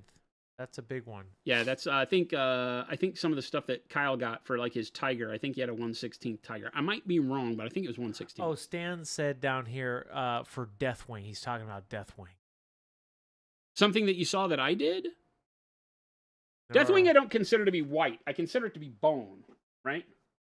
That's why I don't use white. I use stuff like ivory and olive flesh because it gives you a more bone or ivory style color. I don't have any. I haven't painted any Deathwing specific stuff. Yeah, Stan, long you might have to re-ask your question. Oh, so I don't they was really... original. Okay, Stan's saying they was originally white, but I was wondering if it meant to be white or bone. Oh, you're talking about Deathwing in general. You're saying you're wondering if it was supposed to be white or actual bone, and maybe it was like the picture quality at the time. I kind of understand as if GW didn't have the techniques to do it in the bone with the weathering and stuff, and that might actually be better way to put it. That was in the days where it was just base coats and highlights, where it was all white. Because if you look at some of the original art, it was like stark white, like apothecarian white. Yeah. So I get what you're saying. Yeah, that might be the case. This is a guy that hasn't been weathered as much, so you can see more of the bone, but painted the same way with the purple into the jade. So, this gives a sense of what it could be. Again, I've done a lot of weathering with the chip marks and stuff on him, but I think that bone color would work really well on Deathwing. Looking to paint a yellow and want a recommendation for a good pink to transition over to yellow. Any recommendations? Orange. Oh. So the pink thing is fun. I guess I would ask you a question. Do you ever want to see pink as a part of your yellow? There is a world where a little bit of the dark pink, like Louise's pink spray from Color Forge, is great to then go over the top of with yellow. it's a dark enough hot pink that if it's in the shadow, kind of looks kind of cool. I don't know. It's not my idea of like Imperial Fist cool. The idea is that pink as a red, when you put yellow over it, gives you an orange, right? Magenta and yellow make red. The more your magenta becomes hot pink, the more you get orange out of that, right? And so what you're really going for is an orange. I don't like to see pink anywhere near my yellow when I'm done. I can't think of models where that's what I want. You may. You may be doing a yellow on a cloak or something mystical that the pink would add flavor to it. If that's the case, then like our dark hot pink would be perfect because that dark hot pink is basically Louise's pink, right? So that's the same color. So using dark hot pink and then doing glazing yellow over the top or spraying yellow over the top would give you a really good orange where the pink would still have an impression, kind of a reddish shadow. Okay, typical, I would say do burnt sienna, burnt orange, and then the yellow, right? Because what you really want is the orange, so just start with orange. I'm not real sure where the whole idea of look how great it is to do pink underneath yellow to get a better yellow is, because for most people, glazing the yellow in a way that looks good over the pink is harder than just painting yellow over orange. It's anyway. For Imperial Fists, okay. Yeah, I prefer orange underneath the yellow first. Right, so that would be more of a, again, it's never the right time to grab that model, right? Because we just haven't painted that in forever. Which one are you? I don't even know if I've anything seen Imperial Fist, that would start with that. I just, we haven't done that in forever. It's like I could sit here and say, make that note, we should do that, and we'd paint everything eventually. But I guess so. Kind of the. I haven't really done. You know what? Jordan did a really cool Imperial Fist workup. When Jason was gone once. It's black. Here it is. He did this Imperial Fist workup in a day, which I thought was really cool. You might like this workup, actually. Here's the whole VOD. It's a long one, but Baby J paints quick. So, what did he use for his base colors? I think he used Hyrex Brown. Oh, okay, so brown. I think a brown for his yellow, I think. Browns are tough. I would say that while that may be good, it might give you a good yellow. I think if you're looking for pink, you liked the orange shadows that it gave you, which the brown won't do. He may have glazed some oranges on it. I don't know the video. Oh, let's see. But what we're talking about is making sure that the yellow goes to an orangishness in the shadows, which is what the pink gives you. So I just start with burnt orange. Like I literally, if I were going to do this right now, I would start with burnt orange as a base. And then I would go with something like orange yellow over the top of that. And I would finish it with something like golden yellow, right? Or if I wanted it to look more worn, I might do bismuth because bismuth is a little bit cooler yellow, right? But that right there gives you a spectacular coloring. Now, this can do it very well if you know how to glaze, right? You could just take golden yellow or warm yellow even, right, over the top of that and get fantastic oranges through it, but you have to know how to glaze to get it. The same way you have to know how to glaze in order for the pink to do anything, right? This gives you a better combo because the orange is going to be a richer shadow for you. It's going to give you better volumes than the pink ever will because the pink will never get dark enough. When you put yellow under it, it'll just be a brighter orange. So this will give you a shadow color that makes your model look like it is, has more volume, more depth than the pink ever could. Because the yellow and the pink won't ever get dark. Whereas this starts dark. And then the yellow over this gives you the oranges you need, but you can leave enough in the shadow. And this color as a shadow for yellow looks a lot better because it starts turning towards the browns, right? So, and if you want, as you get more complicated, you could start this with dark umber, right? And that's fantastic, right? And then you go to like that. So if I were going to paint Imperial Fist right now, ta-da, I would do this. That's a cool workup. Right. This would also be great for non-metallic gold as soon as you put something like this at the other Just end. Yellow armor. Right. Yeah, just yellow armor. This is a great way of doing gold. This is kind of the way that Jordan would do like his gold fabric on this guy. Yeah. Right. Maybe not these specific colors, but it would look the same. Right. So it gives you a warmer orange and depth to it that looks great. And then it's just a matter of as you get better at controlling your shadows and stuff, this will look good. Starting out, I wouldn't do this, and obviously not this, right? So you could just do something like this or this. Cool. I think that answers your question. Right. So Cheers, like on mine, I used mahogany into burnt orange. Right? Yeah. And it lets me control and get better shadows. But again, this is probably more complicated than you're trying to do. So it's going to give you more depth because I was painting the armor more like it was, non-metallic. So not a perfect representation of what like painted armor would be. Swifter Bear says, I'm working on my submission for this month, and I'm wanting to do a basic diamond pattern, but there are a decent amount of folds on the edges. How would you suggest dealing with tight folds when freehanding? Oh my gosh, I know this is super ironic and Don't dumb do it. and silly, but the pink plaid that Jordan did literally is doing that. Obvious, it's not diamonds, but he did a great job. Just FYI.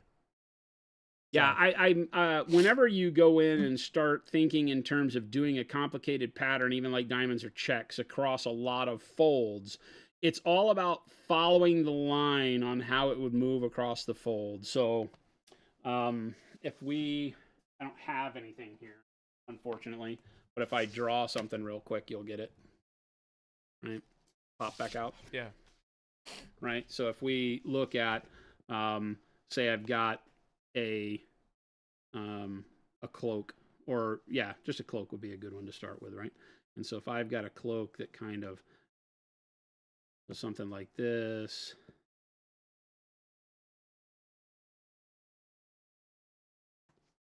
right, then has like these kind of folds that come down like a cloak will, right? So if we do something like this, then how do I keep the checkers, rolling around right? Because I can't just go like from here to here. I can't have like my diamond pattern here is going to get obscured, and it's not going to come over here to complete itself, right? Can you zoom in close on that? Right, it's not going to come over here to complete. You're just going to have part of it hidden. But now what happens here? I don't start here with another diamond, right? Because that doesn't take into account the fold.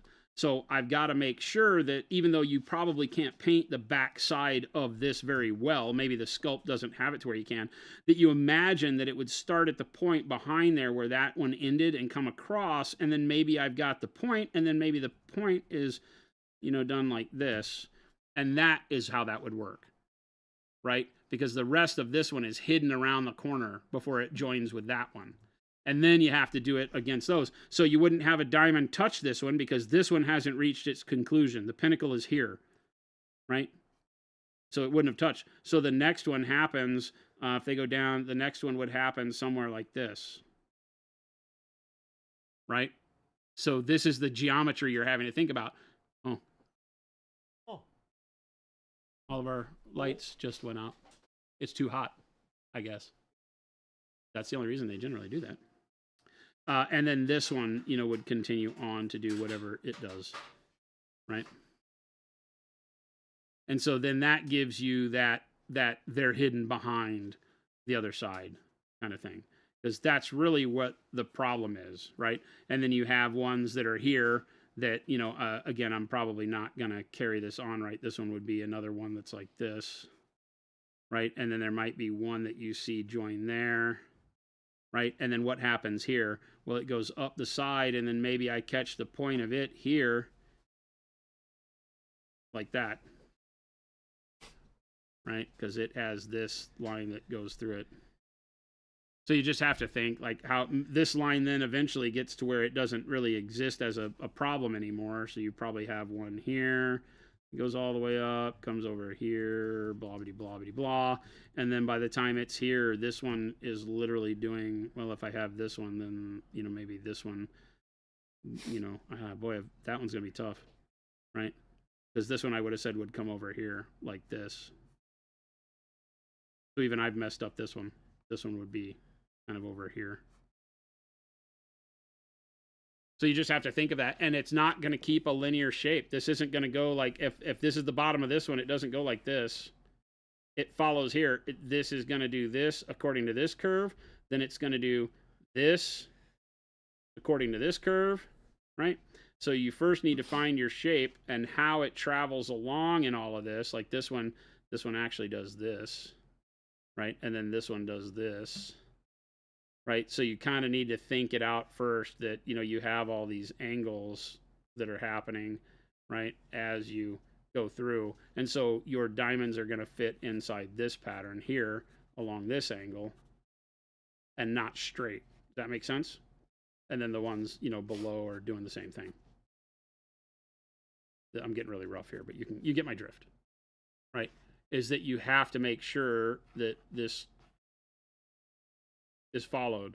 A lot of times you'll see people start linearly with their checks, and then it doesn't flow across the motion of the fabric that you've got. So you just have to be careful with all that. That's why I tongue-in-cheek say don't do it, right? But it's definitely good to start in and start thinking about it, and never don't try it. Chaos Angel said, by the way, I just got my first 2 painting awards, silver and large model, bronze and single Wayfair weekend. Nice. Awesome. Thanks for all your help in putting these streams and videos out. Hey, absolutely. Danger says, do people recommend using the pink or some other bright color under yellow to just help with coverage or opacity? ? I mean, I guess so. Maybe. The pink with the yellow over the top of it won't allow the yellow to look cloudy, right? Because they're both brighter colors. It will turn orange, which you want as a base for it, but it won't have the volume because it won't get dark enough. So I guess you could do like the brown and then the pink over the brown and then the yellow over the pink, and then you get all your shadows. That's something I don't really see people doing.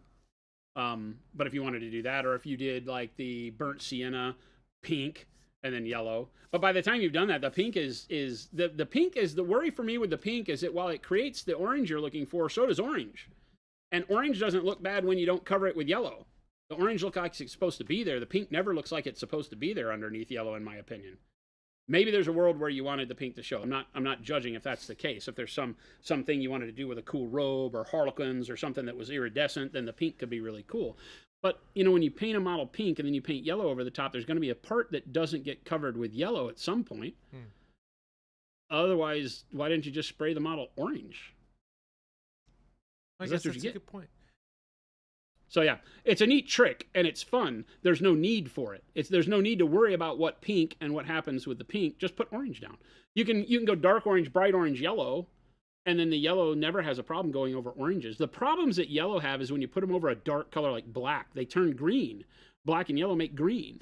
So it's like if you do this, right, then and you don't like the effect you're getting, that was what I found over here is I have this little Eldar guy, right, that when I inherited these guys, they were sprayed with yellow primer, probably GW, and then I just put washes on it. This was one of the models I tested our washes on all those years ago.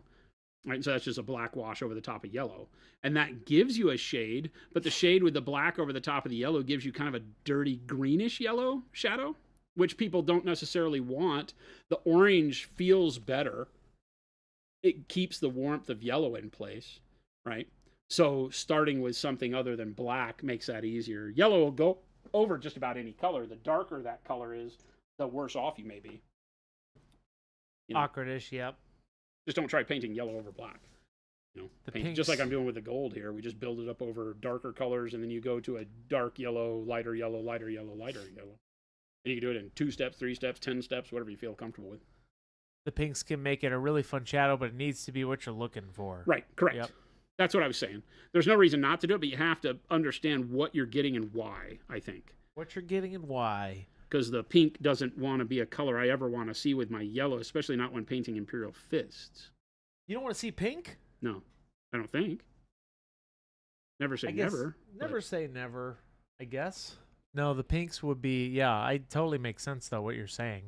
Well, because what you're going for is the orange, not the pink. Right. You're going for the mix of colors, but that's a more complicated way of going than I applaud it for its mixologist mentality, but there's no reason to do it because you can just put orange down and the yellow will go as well as it does over the pink over the orange.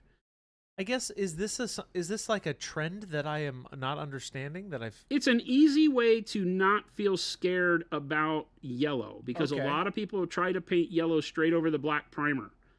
And that causes you all sorts of problems. So I always start with some other color. But if what you're going for is the orange undertones for yellow, then start with orange. Because like I said, it's just as easy to paint over the top of orange as it is to paint over the top of pink.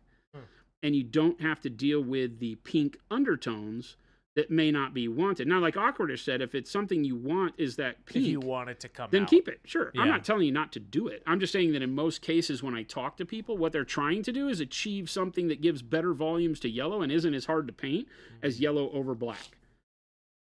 So like I said, that brown to orange to yellow is the key. And it will give you a fantastic way that you don't even have to weather too much to get to your final product. Whereas the pink, you may have to weather more on because it doesn't give you any dark shadows. Doesn't give you a base of brown that feels so good as an underpin for yellow, for darkness, especially when painting things like, Space Marines. Whether you're going grimdark or not is irrelevant.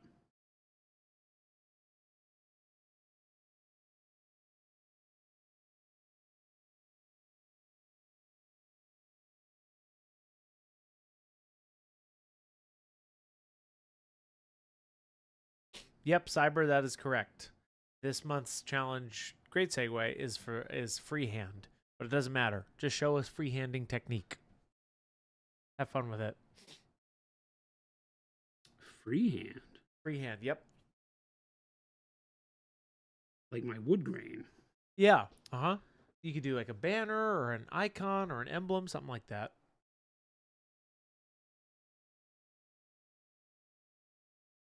What's that, Panic Bomb? No, panic.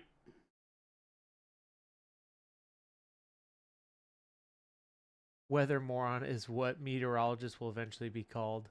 Says what? Weather moron? Weather moron? What did I say? I don't know. I feel like we said weather more or less. I don't get the joke, Wad. He took words out of context and put them into making the word moron. More on than off. More on than off. There you go.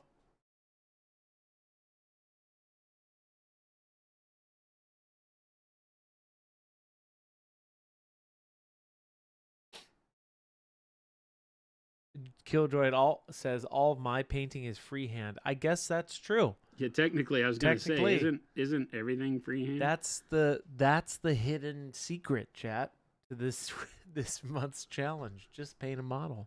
There you go. Freehand painting. There you go. I guess that means you have to use a brush for everything, no airbrush.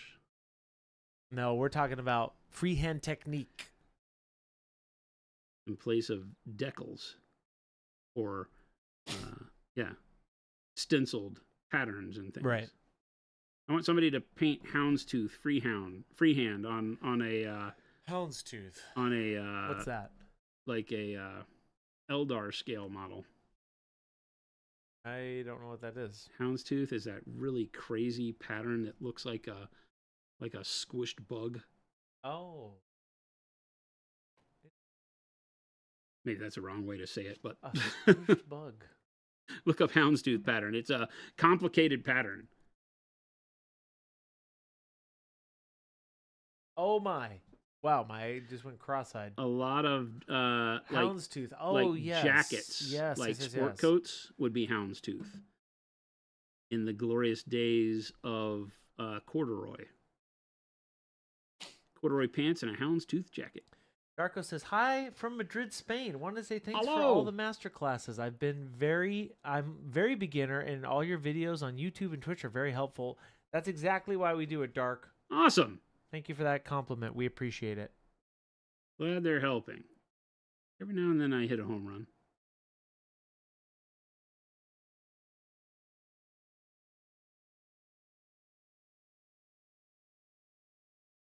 We won't do it in pink M3 Stout, though.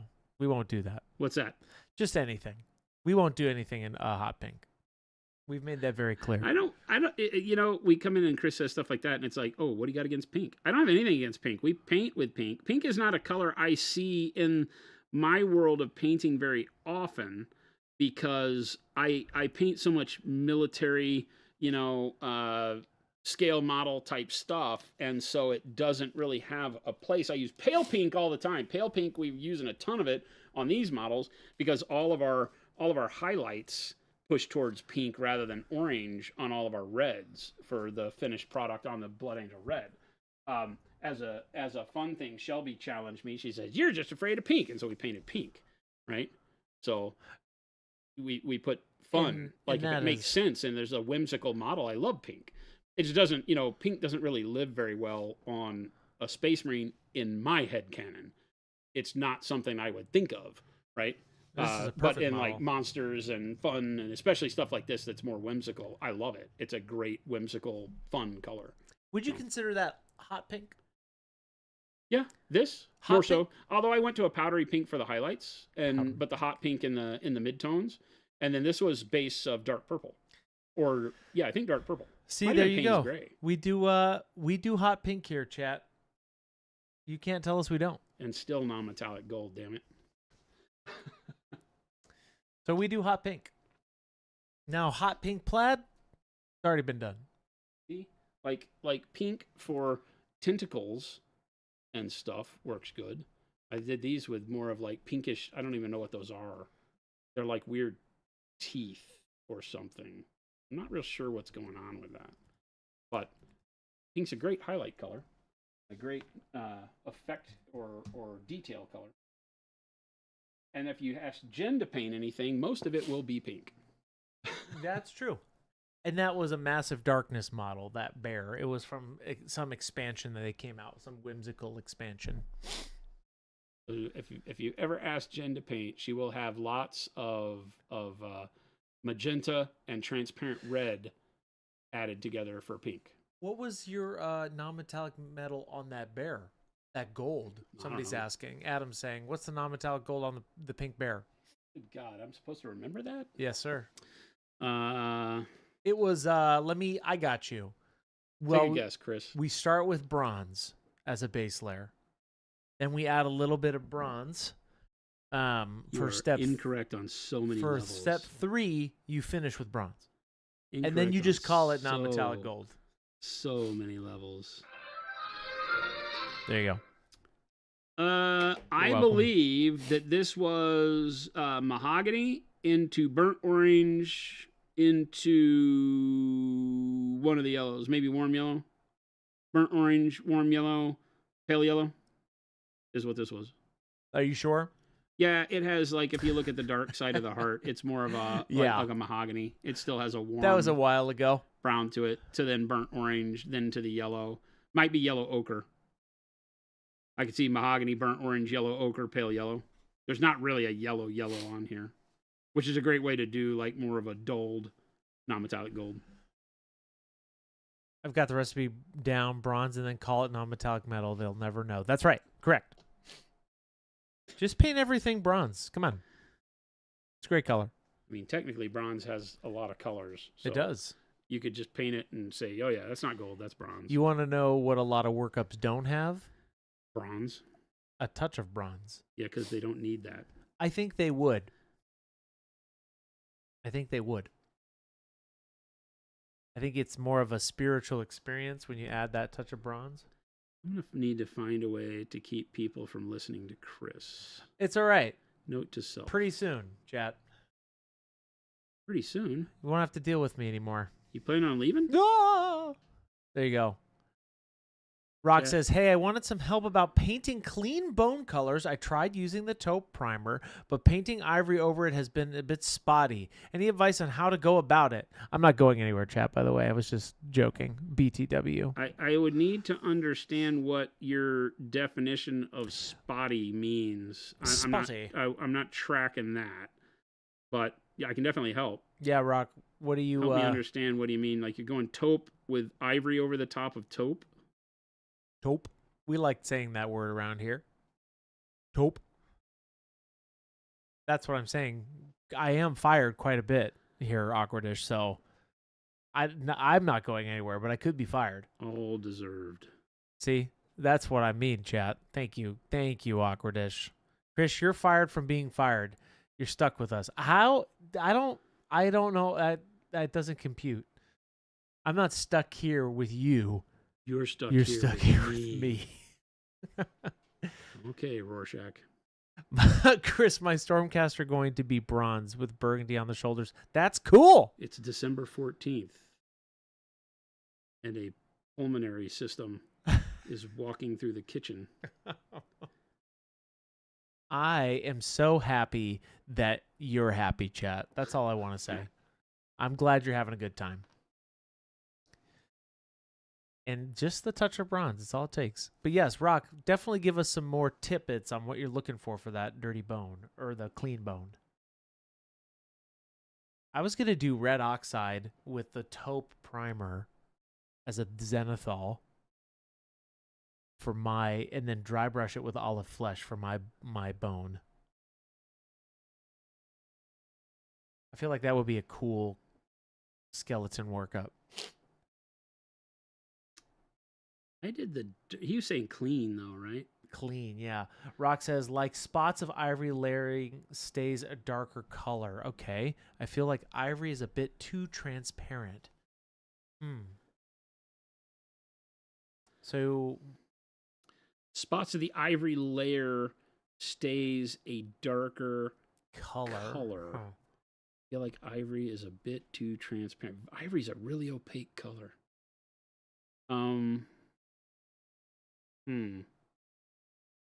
For clean bone. Yeah, because if I were to just take what do I have as a sample model bone? Here's what I do is bone, like the handle of that hammer. Oh, there's the washes dried. Yeah, our wash is too good. It fixed it even on the side where I loaded it up. There you go. It's hard to make a point of how applying wash poorly works because our washes don't ever apply poorly. So good on us. And taupe, you said. Taupe. Oh, it's over here. Taupe. I was on the fence about Chris until he quoted Rorschach. Thank you. I'm glad that you're on the fence and now you're off the fence. What? Not possible. Now, this is maybe not going to show you. I don't know if you're going over black primer. These models are all primed in white, so. What color are you using? Forget taupe. Is that taupe? Yeah, the but taupe I'm layering it primer. on I'm layering on the primer very, very thick so that it shouldn't matter whether or not it was over black or white at this point if we're doing the whole piece. The opacity of taupe is good. So it covers pretty well. Bingo, bango, bongo. Hey, these troll models come in handy, huh? Yeah, I'm glad I bought them from your friend that decided he didn't want to. That's true. play these GW models games anymore. These models have traveled far. The whole idea of this was that there were a lot of really cool trolls and spider riders galore. Yeah. I really wanted all the spider riders. The troll models are super cool. I really like the troll models. They just came out with a really cool box too, but it's neither here nor there. You don't know, you got on the fence after the Rorschach quote? What do you mean on what fence? The fence, Jason. Oh, you were on the fence. But then Artistic Outlaw got on the fence after the Rorschach. So you don't like the Rorschach? No, he doesn't. Artistic doesn't like me. Oh, okay. And now gotcha. now that I've said now that I've said a good quote. So he didn't like you, and now he's on the fence. I think because that's what you mean. Artistic the other person Outlaw, was on the fence until you said that. That's too confusing for me, chat. I'm just trying to be helpful.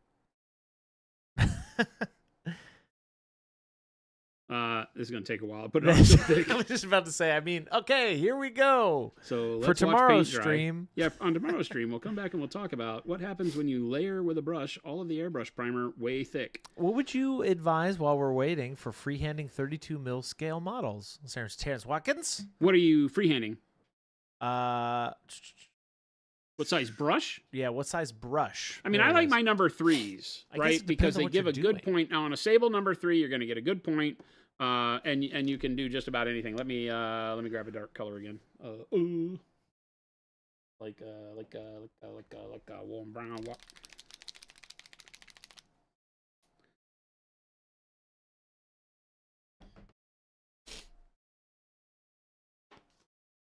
So anything that has a good point works, but something that can carry a little bit more paint in the belly is always good. And it won't flex as much if it's thicker than a skinny brush will. A skinny brush might flex too much and give you weird line work if you're trying to do lines, right? So number 3 will come in here, and I can kind of do, like if I wanted to do a heart, right? It'll allow me to do the round parts, and then I can draw like with a pencil without it flexing too much. The tip holds true. And so I can do a nice shape without the brush bending too much. A thinner brush might bend to the point where when you're in the middle of your curve, it flattens out and doesn't give you the curve the way you want it to, right? Okay, so a bigger brush might actually help. Bigger brush might help. Also remember that as you're doing curves, you never want to try to do like a circle all at once because the brush doesn't work like a pencil, right? So it doesn't stay stiff. You come around this end and it flexes weird, and so it messes up this entire end. So you want to do a circle and a minimum of 2 brush strokes, if not more. The larger the circle is, or the larger the round thing is, you probably want to quarter it and do like a quarter, and then come over here and do a quarter, and then down here and do a quarter, and then over here and do a quarter, and then go back and, round it out as you need, fix the edges as you need, rather than trying to do it all. And look, it's like, right? And then when we talk about freehanding, we're always talking about breaking it down into its constituent parts. So, complicated shapes like a fist wind up being, I always use the imperial fist one.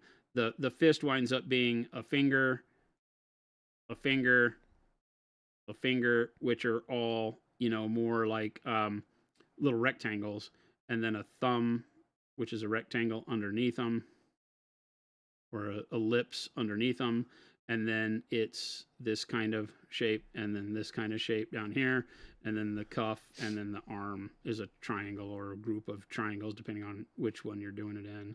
Maybe there's something else going on there. But, break it into smaller parts rather than trying to just go in and do a fist. Like, I can't draw a fist, and messing it up. So breaking it into rectangle, rectangle, rectangle, rectangle, rectangle, or ellipse for the thumb, and then, whatever this shape is here, and whatever this shape is there, and then, a couple triangles down below to get it done. And then filling it in is much easier than trying to do a complicated shape all at once. Nice. Yeah, the thickest brush you can work with is your best choice. Now, that may be that you're more comfortable with a number 1. Fine, use a number 1. But don't think that, I'm doing something tiny, use a tiny brush, because when you're doing freehand, you need that paint to flow for a while, because the smaller brush you get, the less amount of paint will flow consistently off of that brush. Just period. That's just a matter of physics and size of the brush and how much paint it can hold. Black Wolf, 80 months. That's a long time, Black Wolf. You're going to freehand your orc so we can still see the orc too? Awesome. I hate to hear that you didn't get yours in. Yeah, draw 2 circles, then draw the damn owl. Finish the damn owl. That's right. Come on.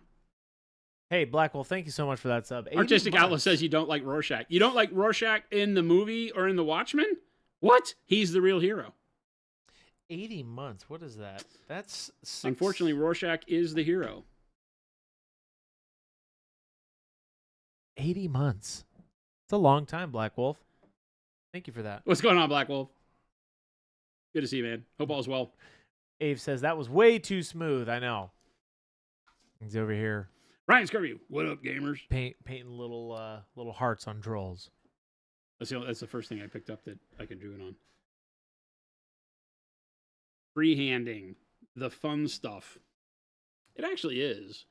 It can be daunting because it's like, now do that 100 times. There's a lot of things in our hobby that as you do them, you're like, this is going to mess up my whole model if I slip, right?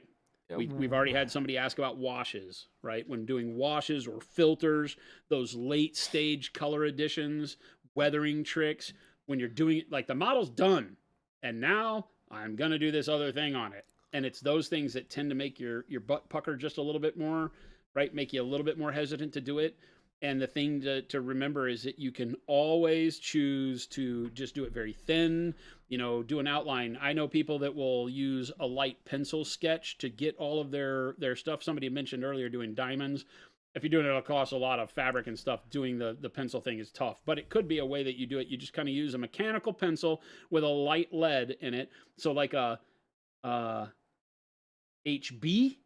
HB? Is HB the lighter one? Because 2B, 4B is really hard, I think. I don't know. I think as the number goes up, the hardness goes up. I can't remember. No, it goes down, it becomes lighter. Right? Does it? So like a 4H? 0.5 or whatever, I believe, is the lightest. I don't actually know. Well, that's the size. That's the size. Okay. I'm talking about hardness. Wad says HB is number 2. Okay. Huh. So I don't know. But use an artist style lead, not as soft as a charcoal, but something that's soft so you don't have to press really hard on your paint, and sketch it out. Do it with a mechanical pencil so that it has a sharp point, and then you can do all sorts of amazing things. H1, B is thicker, H is hard, B is soft, H is harder, says Awkwardish. Okay. Okay. The higher it goes, the H is the lighter it goes. Okay.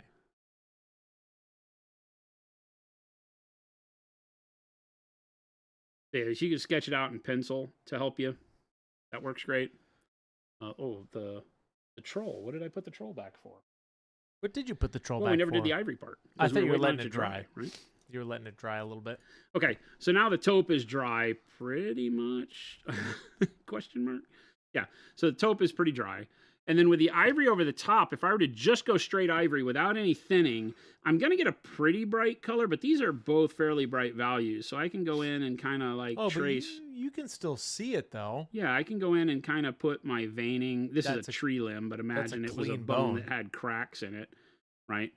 So I can go in and I can do that, and that would be kind of a good first layer of highlight over the taupe for clean bone, right? Like so.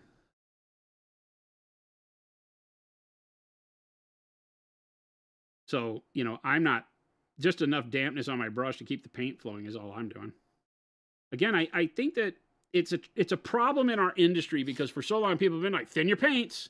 And that's a case of paint being too thick. Like, you just don't see me thin my paints. And it's not because our paints are too thin. It's that a paint really shouldn't have to be thinned a whole lot because as you thin it, you lower its opacity.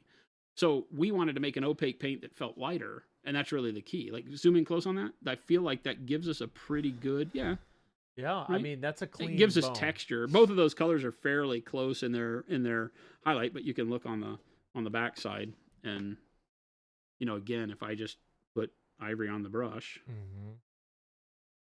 right, I'm getting a pretty good color differentiation. And it gives me consistency that way. So I don't know that I would recommend, if I'm doing these colors one over the other, the ivory over the taupe, I don't think I would thin the ivory. Just to have a little bit of a damp brush so the paint flows. Rock is saying, maybe I was thinning it too much, but I also don't like when it's chalky. Well, this isn't chalky. Yeah, maybe you're thinning it too much, Rock. Try not thinning it too much. Like I said, just dampness on your brush. Artistic Outlaw says, any plans to make taupe as a mainline color? It is so good. Yes. Yes, there is. It was one of those things that when we were doing the primer, in order for me to really like it, that's the color. We didn't set out with taupe being a color we wanted to make in primer. I wanted a good base for bone out of the airbrush that let you do something like that over the black-brown primer. If you do black-brown taupe, now you have the perfect setup for skeletons because you have the shadow black-brown, the mid-tone of the bone, and then you can just dry brush highlight with ivory or something like that. So those work great together. Taupe on its own works really good too, but it was the getting the color where I wanted it first. And then when we got the color where we wanted, we're like, oh, that didn't match anything in the line, right? Because it's not the same as bone, right? It's almost bone, but bone's a little grayer. And so it had to be called its own thing, so we called it taupe. So the chances are it will make itself into the line unless it winds up being so close to bone or dark ivory. Both of those are close, but not the same. So Double T says, if I wanted to make a staff look like a glowing hot coal for a wizard with a staff of elemental fire, but for my new D&D second, or my second mage, okay, your second E mage, any tips, or should I just try to crackle it without crackling? ? What does it have when you say it's a glowing hot coal? Do you mean like for the what I'm going to call the finial, for the wizard, the staff. thing at the top of the staff look like a lump of coal? Is that what you're saying, or like the whole? It's for a wizard with a staff shaft of elemental fire. Help me understand what part would look like coal. Is there like a thing that looks like a crystal at the top that you want to be a burning coal, or the whole shaft?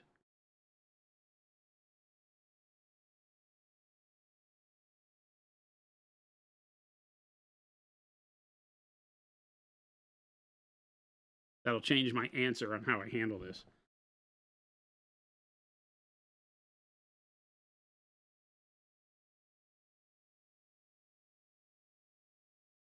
He said shaft. Okay, so you don't have like one thing. You want the entire. No. Wad is making a joke. Oh. But Double Quit T says Trying to be yes, serious the here. whole thing. So yes, technically yes, the whole thing. The whole shaft of Yeah. the staff. Okay. Yep. Okay, so give me a second. Let me finish up here real quick. Freaking Wad. Can't take you anywhere. Wad, here I am being genuine, thinking like, did he really say shaft? No, he said staff, and then Jason said shaft, and then you made a silly. And yes, Mo, I did see Bakumaru's question. Eclectic salmon win.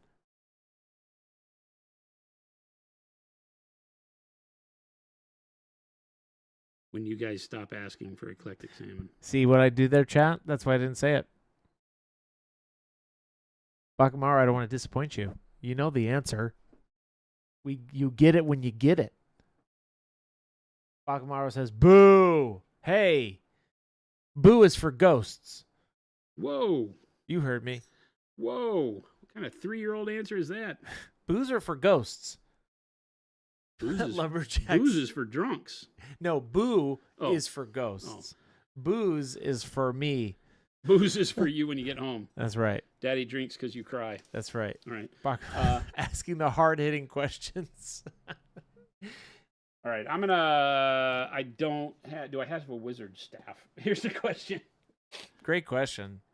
Do I have wizard staff? I have a storm. Use the that one use has the leather on troll. it, doesn't it? Use the troll. Doesn't have anything like that. Yes, it does. The whole thing is a wooden shaft. On that club. What? The club you just painted is a staff shaft almost. The troll handle says double T. Is it?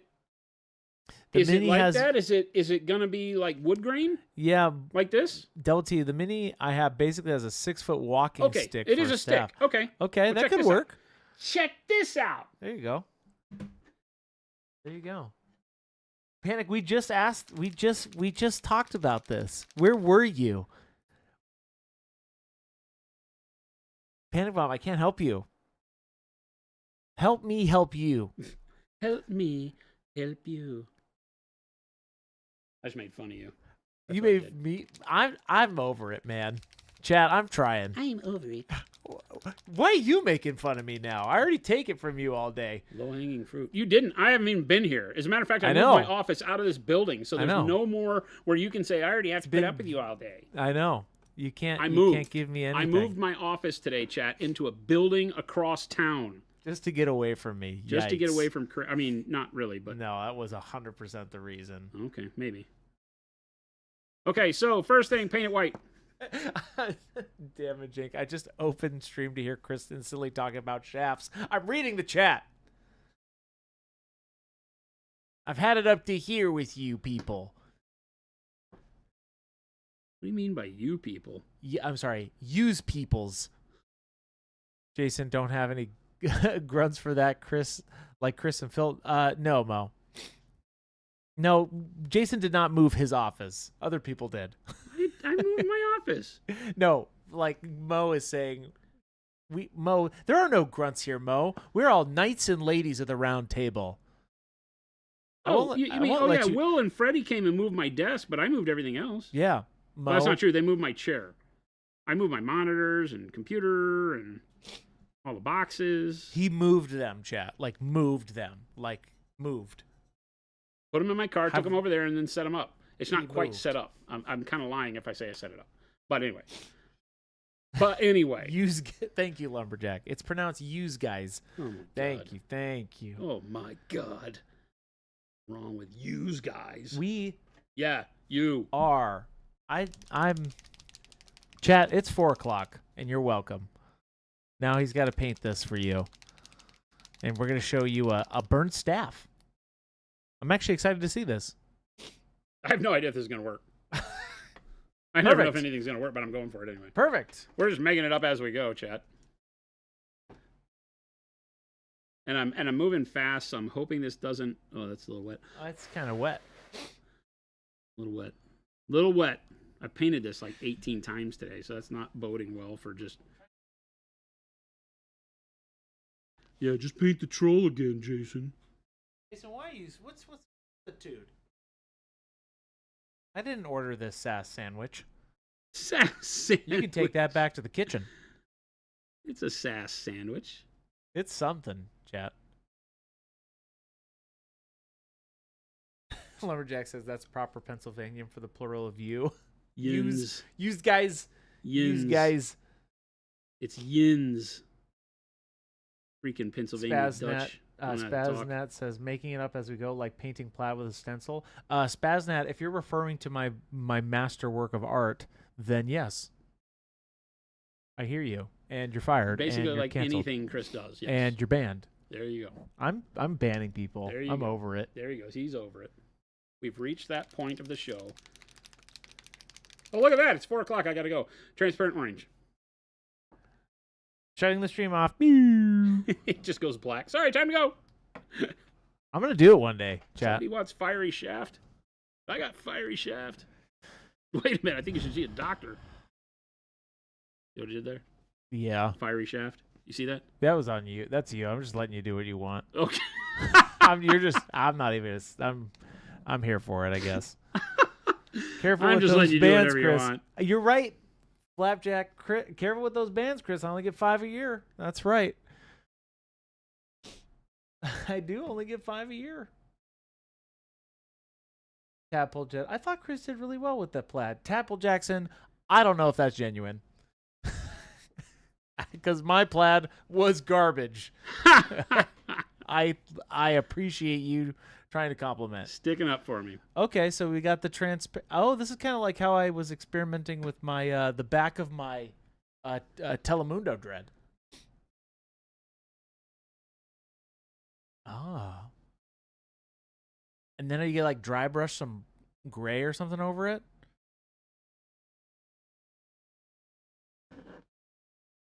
Who asked about this? I gotta go back. It was who was talking about shafts? I think I was talking about shafts. Everybody else was talking about other things. Sorry, who asked about the charcoal staff until this whole thing went off the rails? I'm getting a lot of wet blending here, so you would at home would be working a little slower and wouldn't have to deal with this. But my white is blending, of course, with all of my yellow and my orange transparent. But what I'm doing is I'm going back in the deeper recesses to brighten all of that up. Right? The idea is I want the flame be coming from inside if you wanted smoldering charcoal, like you're saying. So the heat would be on the inside of the staff, not the outside. So do the yellow, then the orange. That gives me a color on everything. Then come back in the areas that I think are the deepest recesses, like these chunks. This is not sculpted very well, GW. I need better from you. You tell where one thing starts and one thing ends, but whatever. We do it anyway.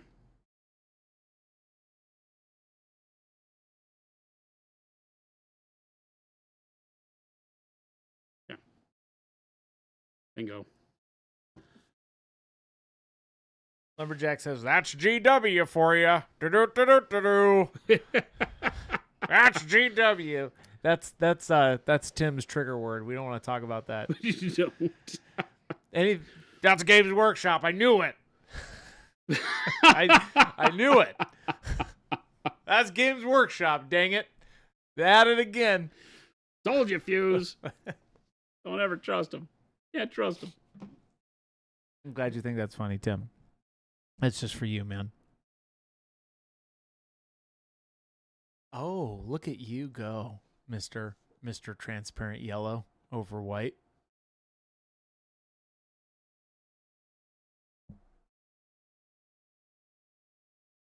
Muppeteer says, first time chat. Hey, welcome in. Are all the Pro Acryl washes supposed to dry flat or more satin gloss? I can't seem to get my black wash to dry anything but glossy. I've shaken the heck out of it with a vortex mixer. Are you putting it on super thick? Put it on super thick, it may get glossy. If you're doing it layering it up, then it shouldn't. Yes, all of our paints are a matte finish. Or most of them. We have a couple that are satin and gloss. We'll go with warm brown. I'm just playing. Muppeteer says thin, very thin. So use it out of the bottle. If you thin it, you'll break the mat too. If you either go too thick with too many layers or you thin it way down, you'll get to satin. You're saying use it as it comes out of the bottle. The more you thin it, the less the more the mat will break. That's just the way that matte paints will work in general. Muppeteer, are you just saying you're using a little bit of paint, or are you actually thinning it? I want to make sure I'm being clear.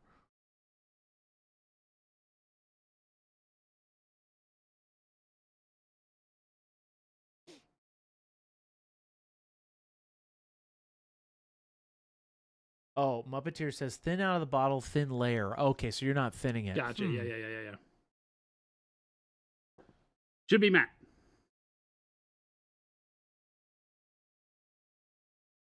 If you feel like you got a problem with the paint, contact customer support and they'll get you handled. Yeah, take a picture of it. It should not be gloss, but yeah, they will want to see some pictures and kind of understand what you're doing process-wise to help you out.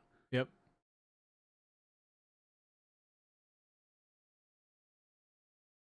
Here I'm just closing in the gaps, right? I'm just painting the surface that would be raised. This is not sculpted. Oh, I'm going to give Tim ammo, aren't I? It's not painted well enough for me to dry brush because the areas that are like surface areas are not distinguished enough from the low spots for me to do so.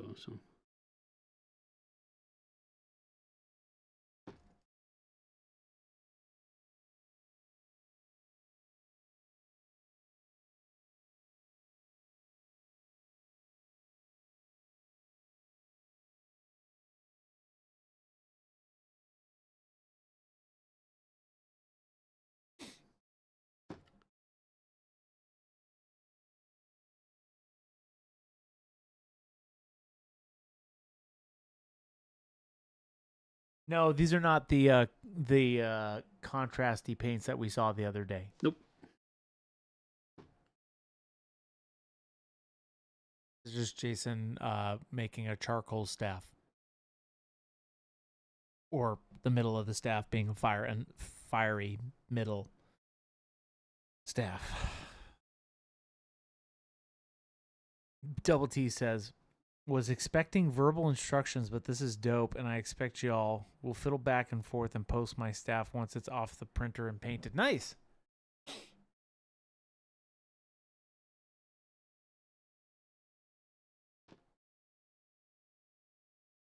Using the warm brown because I thought it would make a good transition between the orange.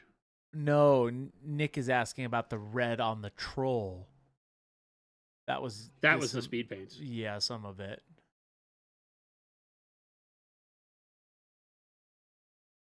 You'll notice I'm chonking it off here as I'm rubbing it.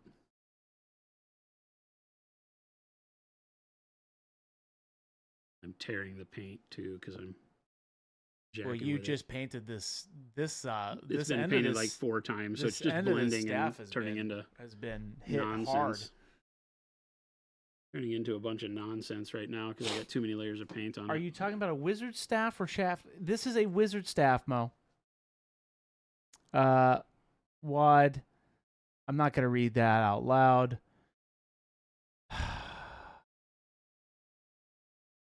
Wad, I don't know what you want me to say, Wad.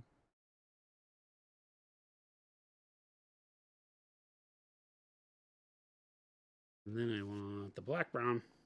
Black brown. The idea being that we want to go darker towards where you would normally highlight. This is the quintessential turning things upside down that you have to deal with. You want to make sure that you put your darker color away from the brightness, which in this case with the brightness in the center. Thank you for that, Prime. Thank you for that Prime sub, Double T. We appreciate you. And you better. You're getting the full treatment. Yeah, it's wet blending, so it's not looking near as good as I wish it would because we're moving too fast. But if you can get the gist, then we're okay. Right? Sounds like paint some of the hottest stuff in the middle, right? Paint outward.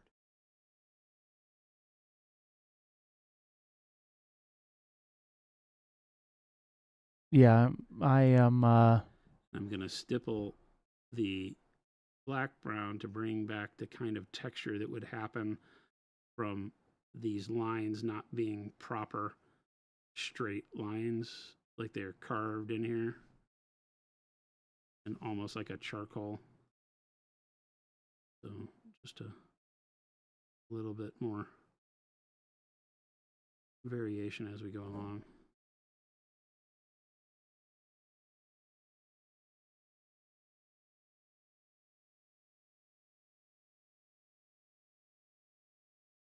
I mean, it's looking very charcoaly. I like that. And then we can come back in the brightest spots again with the white. Just kind of.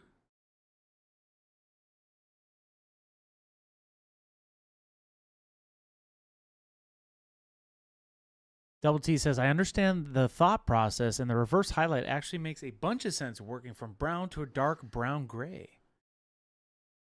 Ooh. Ooh. Double T, I hope this gives you the exact example you were looking for.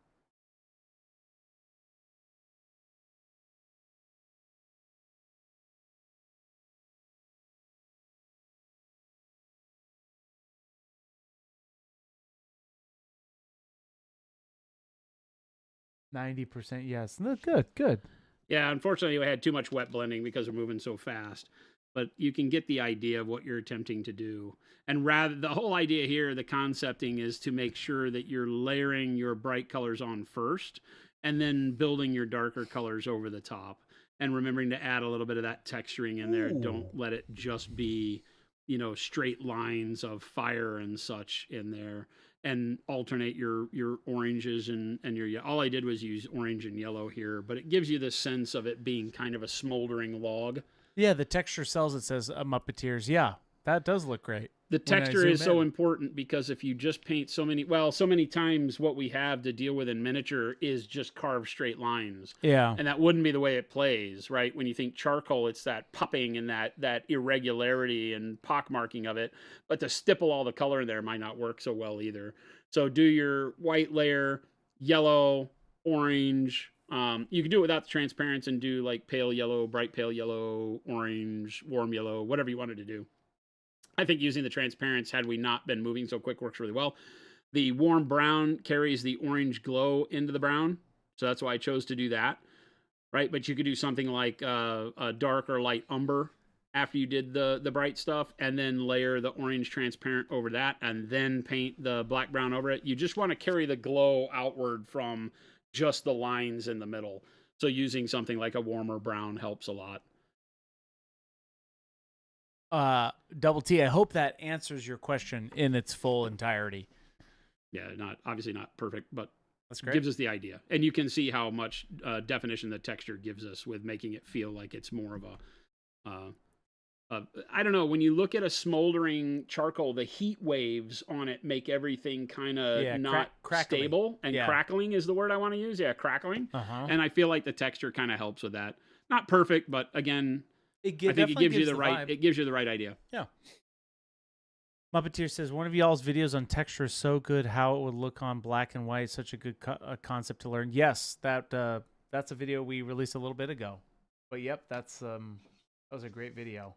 Oh, the textures in black and white one? Yeah. That one I think taught a lot of people a lot that they hadn't thought about, because when you got done with that, it looked like I'd used different colors and not just white and black. Exactly. Right? Because when you painted them smooth, it actually looked, the grays and the smooth transition made it look almost blue. Yep. Right? It's a way that your eye gets fooled by texture. Texture can, like that, right? Using the stippling makes it look something different than just painted lines. Mm-hmm. So. Jason. I was born in Texas. That's right. I'm from Dallas. I was born at Presbyterian Hospital. on Skillman and Abrams, I think it is. Somewhere in that area. Abrams Road. I'm a Dallasite. I left Dallas in 98, 99, and never went back. Never went back.